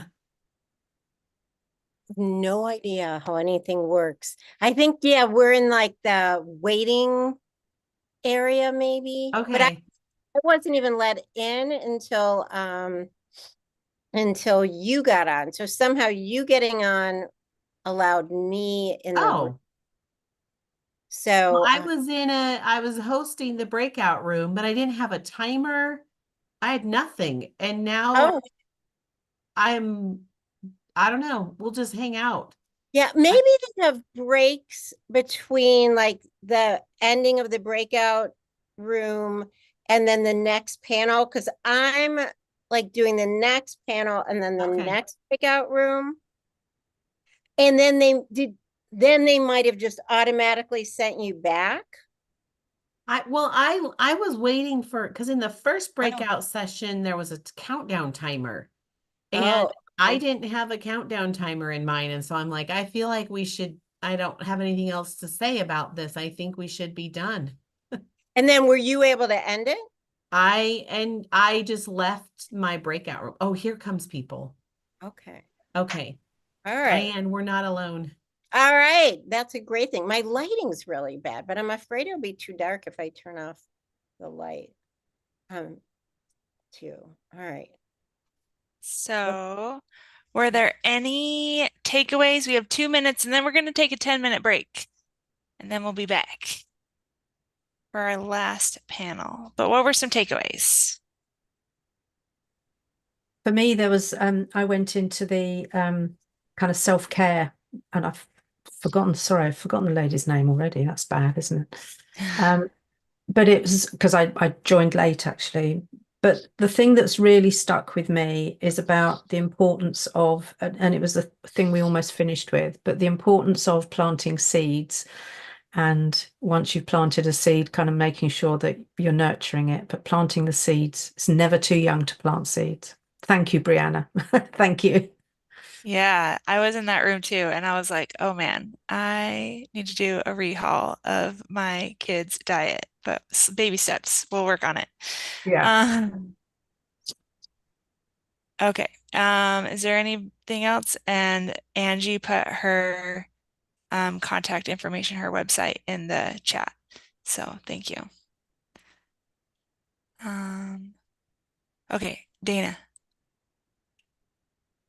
I was in Mindy's, and when she was talking more about the oils, and we were just talking about the different kind of oils that we use, and as a woman with ADHD and autism, and as a woman with daughters with ADHD and autism, just like the massive effects that we've seen different since we've been taking them. So like adaptive is one that I take when I know I'm going to be in stressful environments or I have a heavy load that day.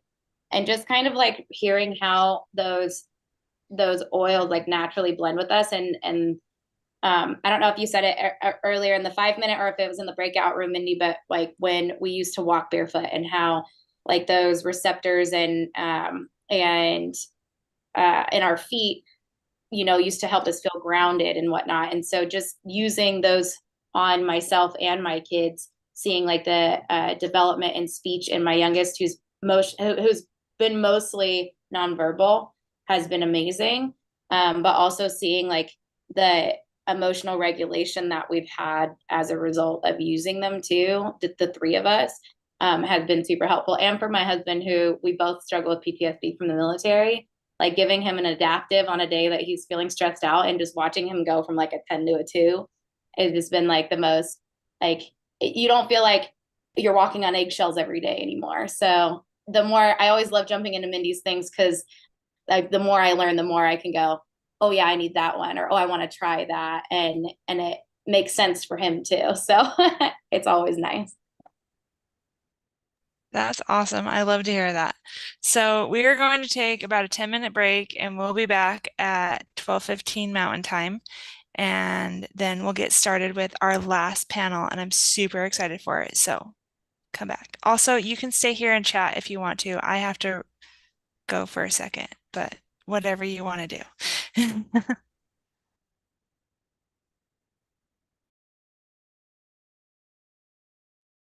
I'm down to stay and chat for a bit for folks will be here, or for those of you that need to work, we can body double and just get stuff done while hanging out.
Okay, everyone, we're going to come back and get started on our next panel, our last panel of the day. So thank you so much for being here. I don't see Michelle, I don't know why I couldn't see you. I was like, where did she go? Okay, we're going to start with Michelle. And she is a mom of a complex kid and the founder of Collective Wisdom for Complex Kids, a support group for mothers with children with disabilities. She is a bilingual international keynote speaker known for guiding families from confusion to clarity and raising complex children. Michelle has collaborated with organizations like Apraxia Kids, March of Dimes, and Special Olympics, drawing from her personal journey to find solutions. She has spoken for Busy Women Health Summit, International Women Mastermind, and the Digital Trailblazers podcast. I can't say that. So take it away.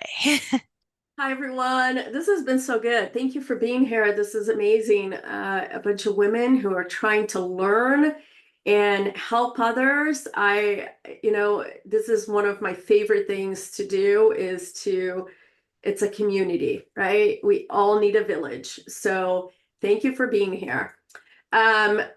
As I thought about what I wanted to share in the big room is my journey to where I got to call the kids complex kids and what I'm doing to help them. So I have a son who is 10 years old, and he just 2 years ago was diagnosed with a very rare genetic disorder, which is called TBR1. Now, what is TBR1? Nobody really knows. There's no cure.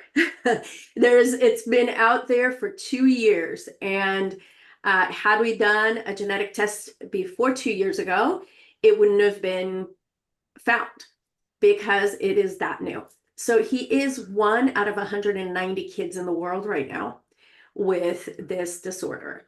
And through the years, he was a premature baby, and we had, he was fussy. He just wouldn't eat. And so we started our journey through what we call the regional center here in California. And it's the state funded programs for kids that have shown some kind of a disorder, some kind of developmental delay, speech delay, and those things.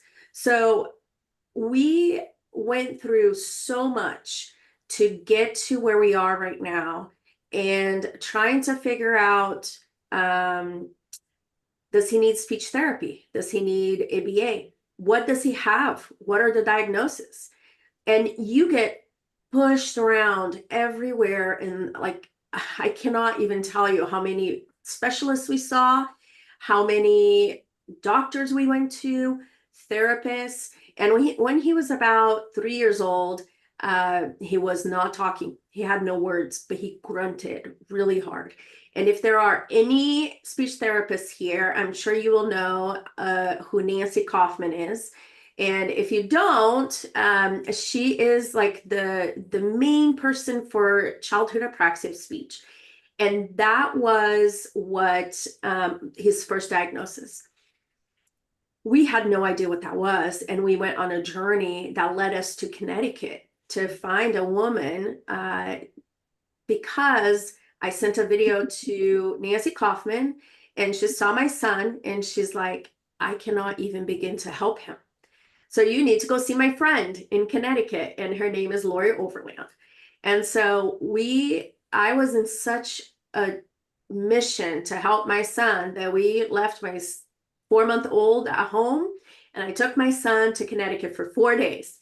And through this process, that's where my journey started. Through this process, I have learned so much of what it is that moms go through and what we have to go through to become our children's best advocate. If we are not an advocate for our children, nobody else will be. You can sit back and expect your pediatrician to know what it is that's happening. You can expect the school district to understand and give him or her what he needs. But really, you are the one. You have that, I call it the mama gut, right? You feel it. You know that there is a problem, that there is something. And unless you go searching for it, nobody else will. And I have started I am in the beginnings, with the beginning work of this, but I feel like I've been doing this for years. But I started collective wisdom for complex kids. And the reason why I called them complex is because I don't want to differentiate, because you know why? If your child has autism, if your child has a genetic disorder, if your child has an ADHD, if you're sensory processing, it doesn't matter. You still need to advocate for your kid. And so my program is called Thrive. And we go through the process of how to become that advocate for your child. And that is what I've been doing with moms. I've been doing it for years. And now I put it together, and it's called Collective Wisdom for Complex Kids. So we'll talk a little bit more on the breakout session, but I'm also going to put on the chat a form if you would like. I have a Stanley Cup that says from Collective Wisdom for Complex Kids. If you go in the form and fill it out, you'll be entered to win one of them. It's beautiful. So I will see you in the breakout room. Thank you. Thank you so much. So our next speaker is Megan, and she is a TEDx speaker and neurodivergent learning and development specialist. She supports leaders of families and organizations in designing transformative learning opportunities for neurodivergent individuals worldwide. Megan advocates for neurodiversity and fosters inclusive work environments as the chair of a leadership committee for the Colorado Neurodiversity Chamber of Commerce. Her speaking experience includes TEDx, Social Thinking, Providers Conference, Mensa, Peak Parent Conference for Educational Inclusion, Colorado Neurodiversity Chamber of Commerce, and over 20 different podcasts. And she will be on the Every Brain is Different podcast also. So that is exciting. So there you go, Megan. Thank you so much. Can you hear me okay? All right, awesome. So I just wanted to share more about how to support your children in avoiding burnout at work, because I really think work is such a huge part of our lives. And really, when kids are developing into teens and young adults, to really build those skills in advance to prepare them for the workforce. So I wanted to start off with a story about when I was an entrepreneur in my basement as a 10-year-old. And I set up a day camp with my best friend across the street, and the kids would come and their parents would pay 50 cents an hour, and they would do arts and crafts and snack time and story time and games and all kinds of things. And so that was just so fun, where work didn't feel like work. It was truly just fun.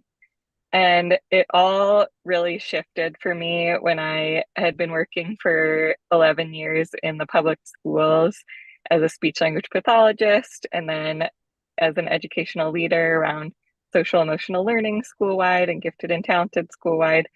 And there was one day where a kid who I had come to know really well, who was neurodivergent, was being walked out of the building by a police officer for being disruptive and defiant when somebody tried to take away his speakers and music at the cafeteria.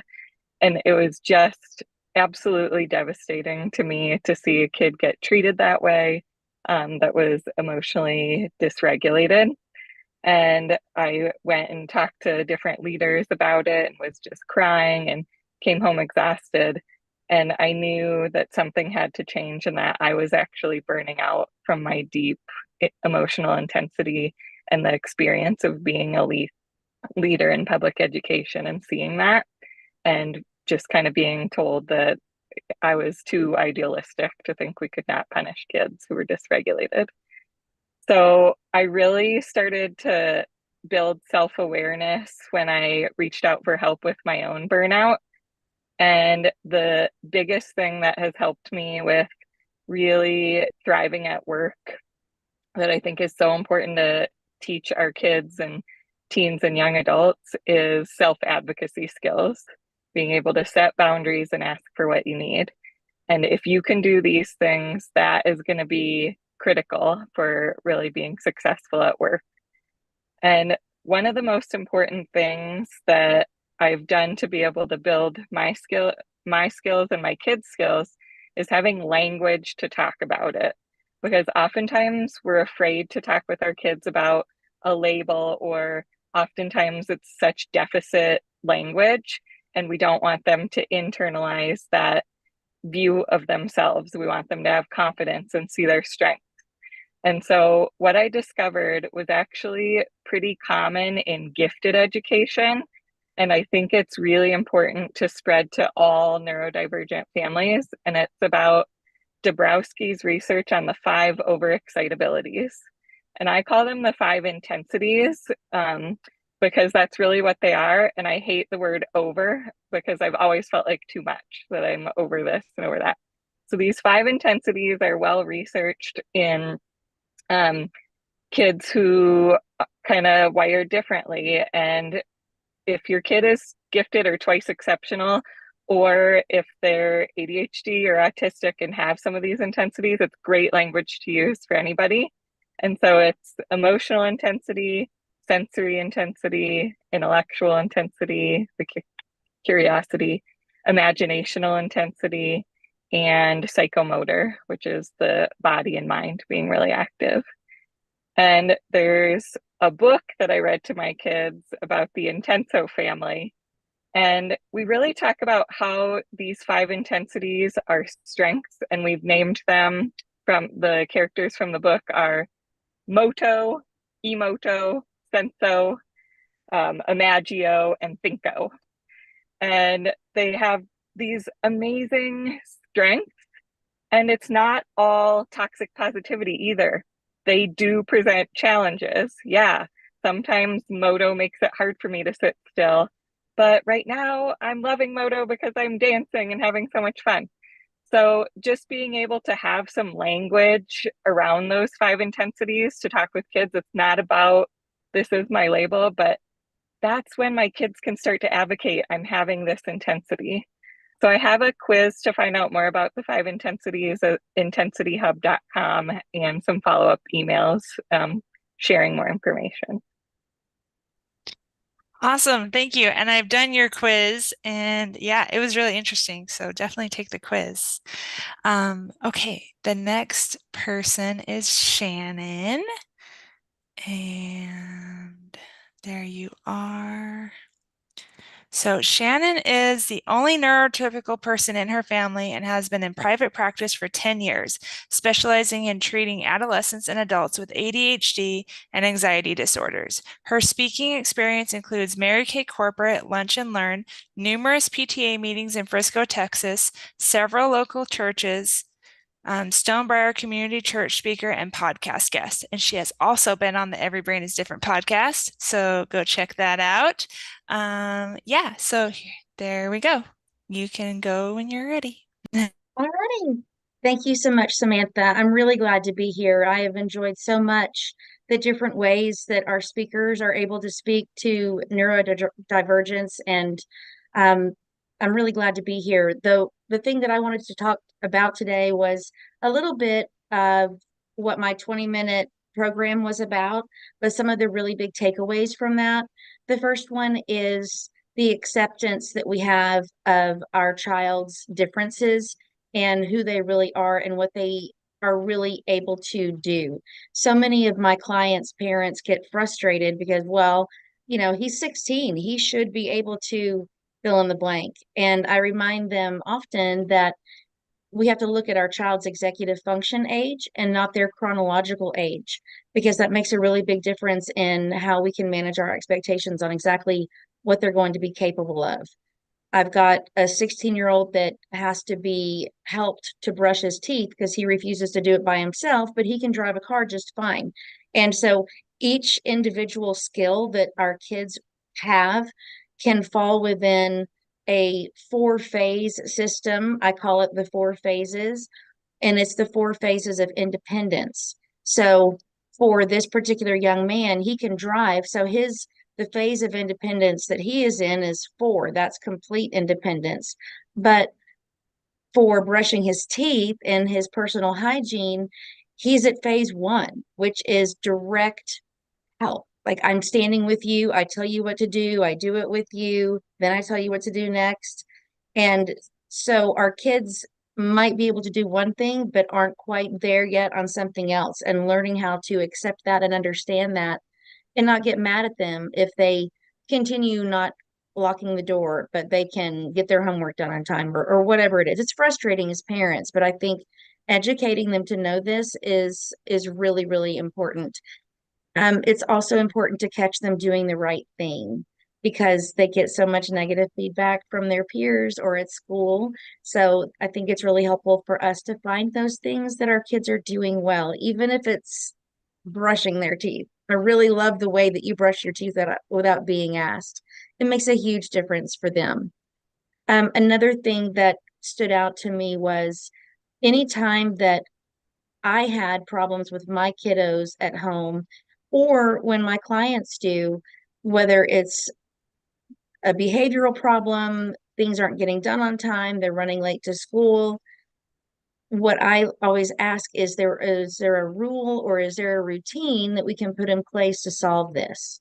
So a common problem that these folks have is getting to school on time and they're squirreling and they're finding shiny things on the way to, just go get ready for school is a really big task for some people with ADHD.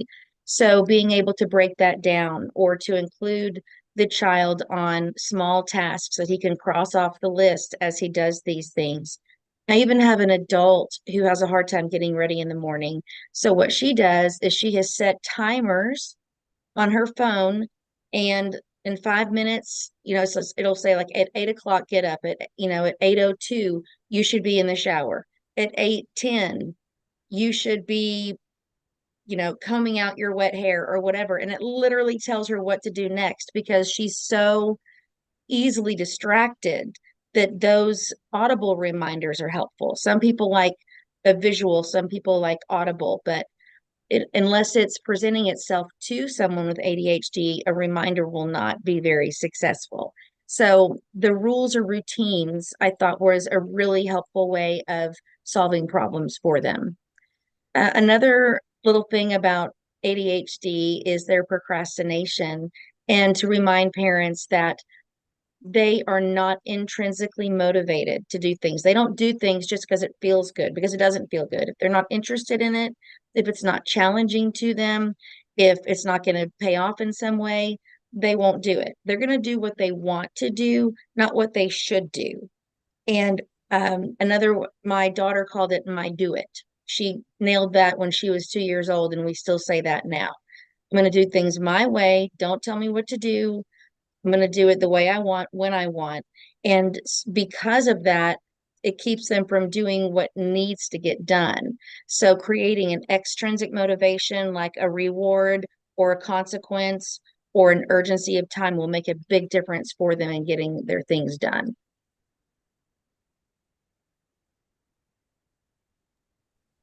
Awesome. Thank you. I love the what'd you say at the beginning? I just loved it all. But yes. And understanding that ADHD, like you need the dopamine hit. So any way you can do that and help them is awesome. So thank you. Okay, the next person we have is Joanna, and she is an introvert advocate with over 3 decades of experience as a trainer and consultant. Through Flourishing Introverts, she champions the cause of introverts in education, business, and society, promoting psychological safety and inclusion. She is a TEDx speaker, podcast host, and certified executive and confidence coach. She has spoken for TEDx in 2019, Business TV, many podcast appearances, including Every Brain is Different, the DEI Summit appearances and recordings, recordings and recently guested on the Center for Inclusion Leadership podcast. So welcome. Thank you for coming. You're very welcome. Thank you for having me. As a young child, I loved to spend time on my own reading or playing or dancing, and I didn't need an audience or permission or entertaining like many children seem to. I didn't know that some of my teachers were worried about my development and my socialization. Just as well, I was bright and kind of cute at that time. And it helped that both of my parents were teachers as well, because I didn't lack socialization. I wasn't weird. And as a phrase we've heard here before, I was wired differently. I'm Joanna, and I identify as an introvert. But in our world biased towards the extrovert ideal, often from early teens, early years through to corporate world, we're kind of at the whim of that extrovert ideal, really. So we're seen as less than our peers in some way. And that results in most of us in some way feeling that actually we're not enough. And it starts from quite early on in life. If you search for the term introvert or introversion, many of the things you'll find are pretty derogatory. And it's hardly surprising how many adults won't volunteer the information that they're an introvert or even own their own neurodiversity. And introversion is a neurodiversity. It's not neurodivergence, but it is neurodiversity, because functional neuroimaging studies show that the brains of introverts and extroverts light up differently when stimulated in the same way.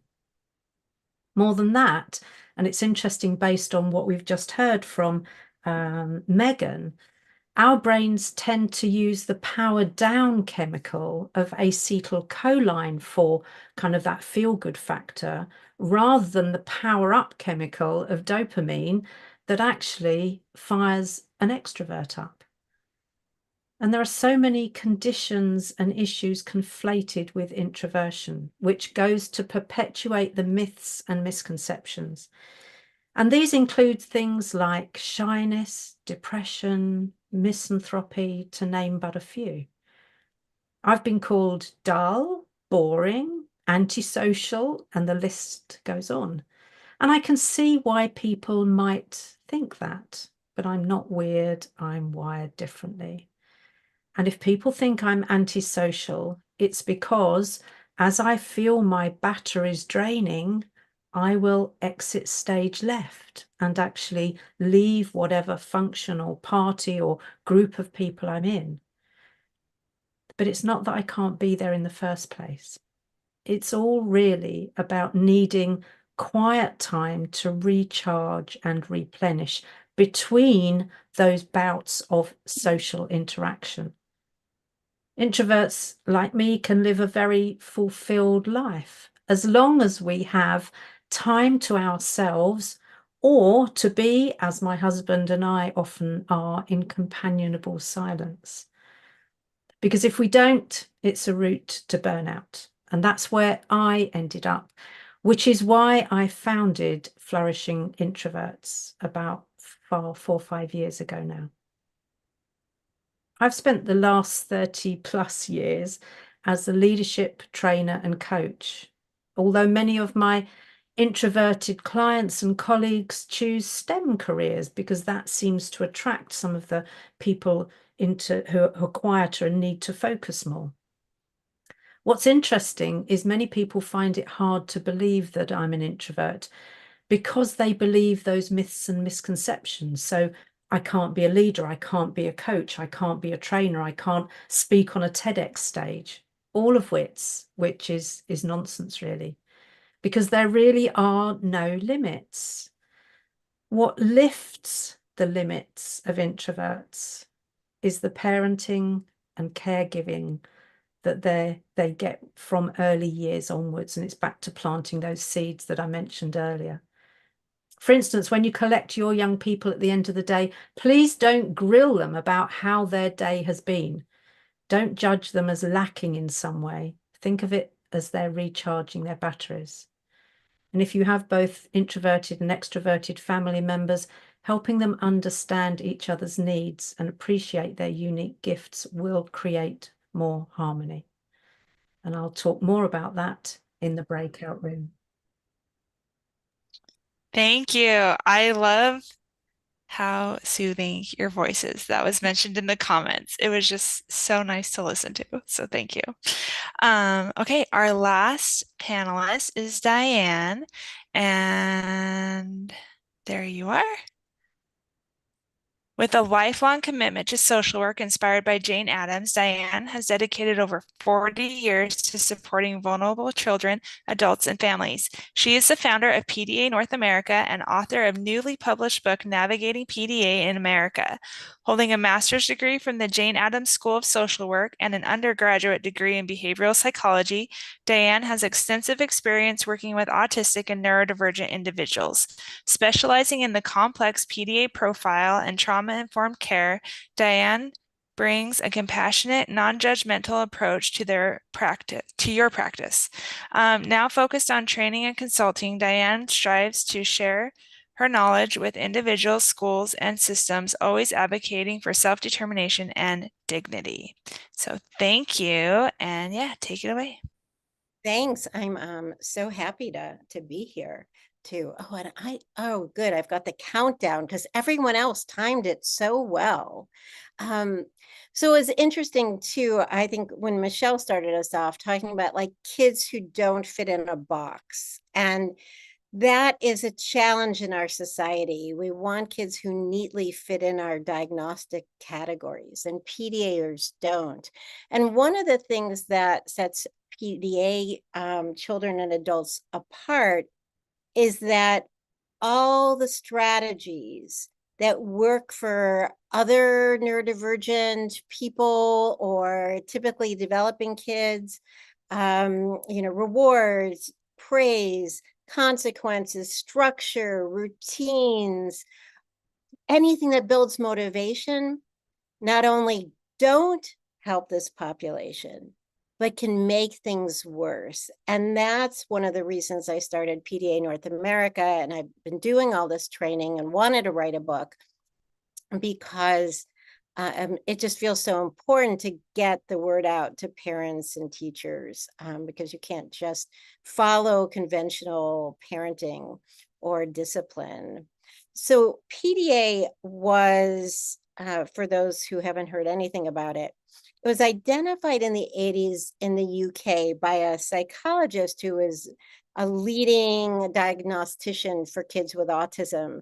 And she identified this subgroup of autistic kids who were different than the majority of autistic kids, but very much like each other. And one of the things that really stood out about this population is that they avoided everyday demands. So all of us avoid some stuff, especially stuff we don't want to do, but these were everyday demands. And she coined the term pathological demand avoidance because she wanted people to realize that they just couldn't help avoiding demands. And so that was in the 1980s, and kind of awareness grew in the UK and throughout Europe and Australia. And it's only just been kind of since my first workshop, March 2020, that awareness has really taken off in America. We realized at that workshop that it couldn't be an ending, it had to be a beginning. So now we've been focused on awareness, which has grown.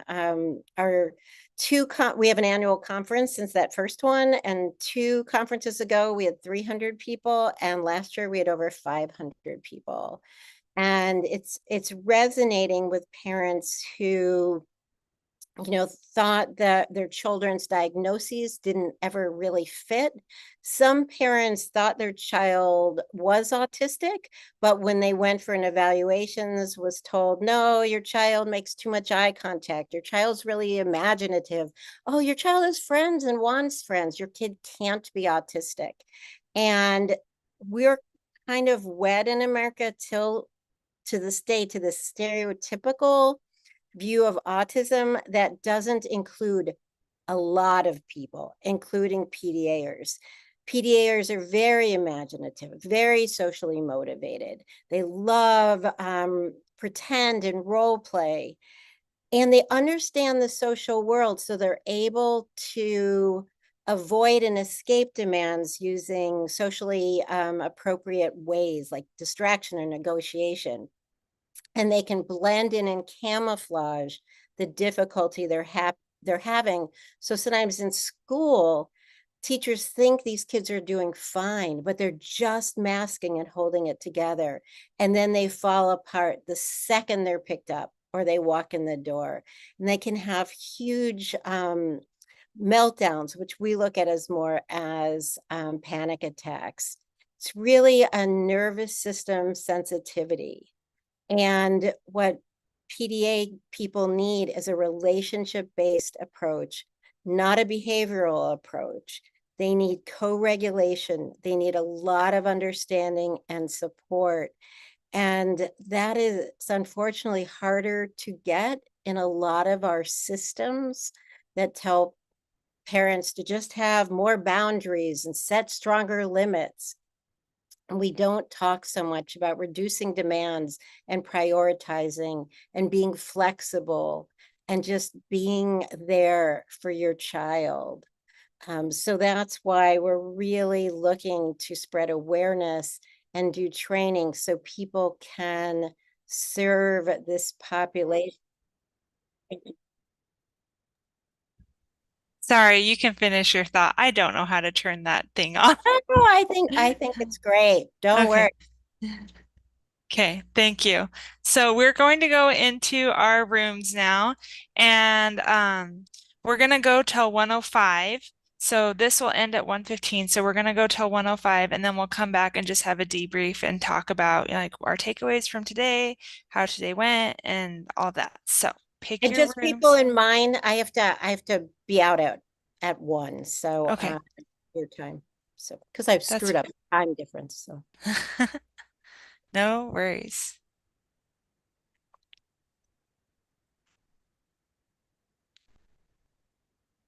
Um,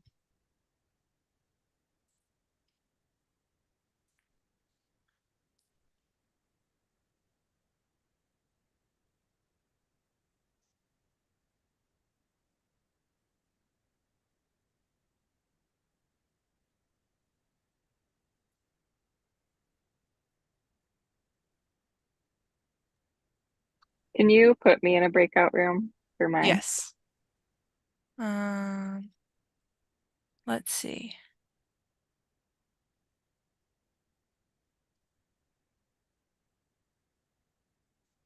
Where is yours on there? 1, 2, 3.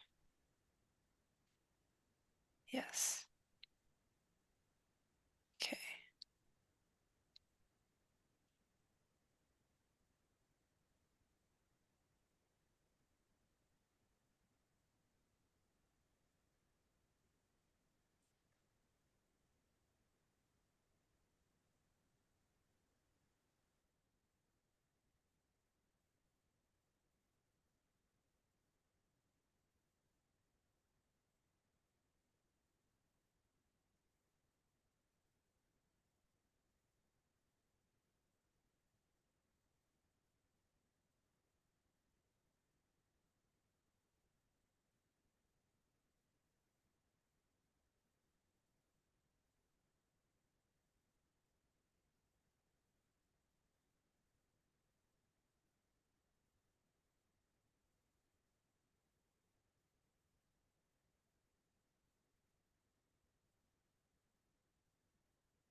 Everyone's talking a lot. They're waiting till the last second to come in.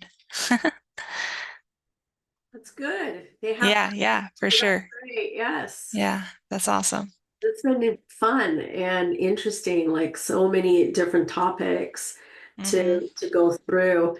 I'll probably go back and listen to the other ones, to the other breakout rooms, because there's probably a lot of good information there. Yeah, for sure. That's why I like having the breakout rooms and like doing a small, like, this is me, this is what I'm talking about, here's some tips, and then go in the breakout rooms and get more information. So, Yeah, for sure. okay, welcome back, everybody. What were some of your takeaways? We'll just talk for a few minutes and get your takeaways and anything you learned today. I was in Michelle's room and I loved that she talked about complex kids because I have a complex kid. And so it was very validating to like get more information and like I don't feel quite so alone. So that was awesome. And her community sounds amazing. So Yeah, I was in Dr. Gould's room and I realized my big takeaway was that a lot of the tools that I used that I used when my daughter was really young are still applicable now because of the way that her brain works. A lot of that, like the cognitive play-based therapy or engagement that's more active body doubling of, okay, I'm going to engage you in whatever thing you're engaged in now so that I can pull you into this thing. Because as adults, even though we get it, we're still adding that pressure when they're in a pressure avoidance moment. And so we're perpetuating the issue. It was a good reminder that those tools are already in the toolbox. I just need to pull them out and still apply them now. yeah, for sure. Yeah. Sorry, Erica, and to sorry. piggyback on that, I think it's that like, I mean, I'm sure almost all of you can relate to this, but it's like a lot of the demand avoidance comes for tasks that are just frankly not interesting, but things that are necessary, right? Like either the personal hygiene or like chores, like kind of learning basic executive functioning and the skills that we're trying to teach them so that they are going to be able to like take care of themselves when they're out on their own as adults, right? Like trying to instill some of that now, but it's not fun or interesting. So like finding ways to make it fun and interesting, like playing music or like dancing or being side by side and having a conversation that's distracting them from the unfun part of the task and help them just sort of get it done or start to associate it with like start to have like a more positive association to the task instead of the like avoidant part of like just nope, I don't want to do that, it's not fun, it's not interesting. Yeah. It's like so many other things with neurodivergence. We need to use our creative brains for creative solutions because the like, just do it. You have to do it. Doesn't work. Even for me. Yeah, for sure. And I really like that you brought up like body doubling. I know for kids or for anyone, like if I just go sit in my kid's room while they do something, they just have to have me there. They don't even have to be doing anything. And they can just like talk to me while they do stuff or whatever they need to do. I know my mom used to do that. Like she would come in my room and just like sit on my bed and like talk to me while I did stuff. And I still do that. Like I'll go over to her house and I'll be cooking or something, or she'll be cooking and I'll just like sit and just talk. And I love it. So thank you. Yeah, anybody else? We have a couple more minutes. If not, oh yeah, Wendy. I got to go to Joanna's session about introverts, and I hadn't known what I am, but she told me in just a few minutes, I learned a few things about myself. And she gave me a great takeaway about having conversations, starting with a conversation with the kids about which needs we have that are not being met, and eventually maybe making a chart on the fridge or something that shows if I have this, I do really well. And without this, I kind of don't feel that great. And so maybe we can help meet each other's needs I think our family's mostly introverts, to just recognize that we may need time especially after big social things, to just step back and to just be like, oh, I'm not weird. This is the need that's not being met. And this is why I'm acting like this. So she gave me some great ideas. And I hear in your you have more details about that, I think, Joanna, right? In your 20 minutes. Yes, so in my 20-minute piece, I talk about that. So how to go about creating the needs chart and ideas for that. So yeah, thank you. Thank you.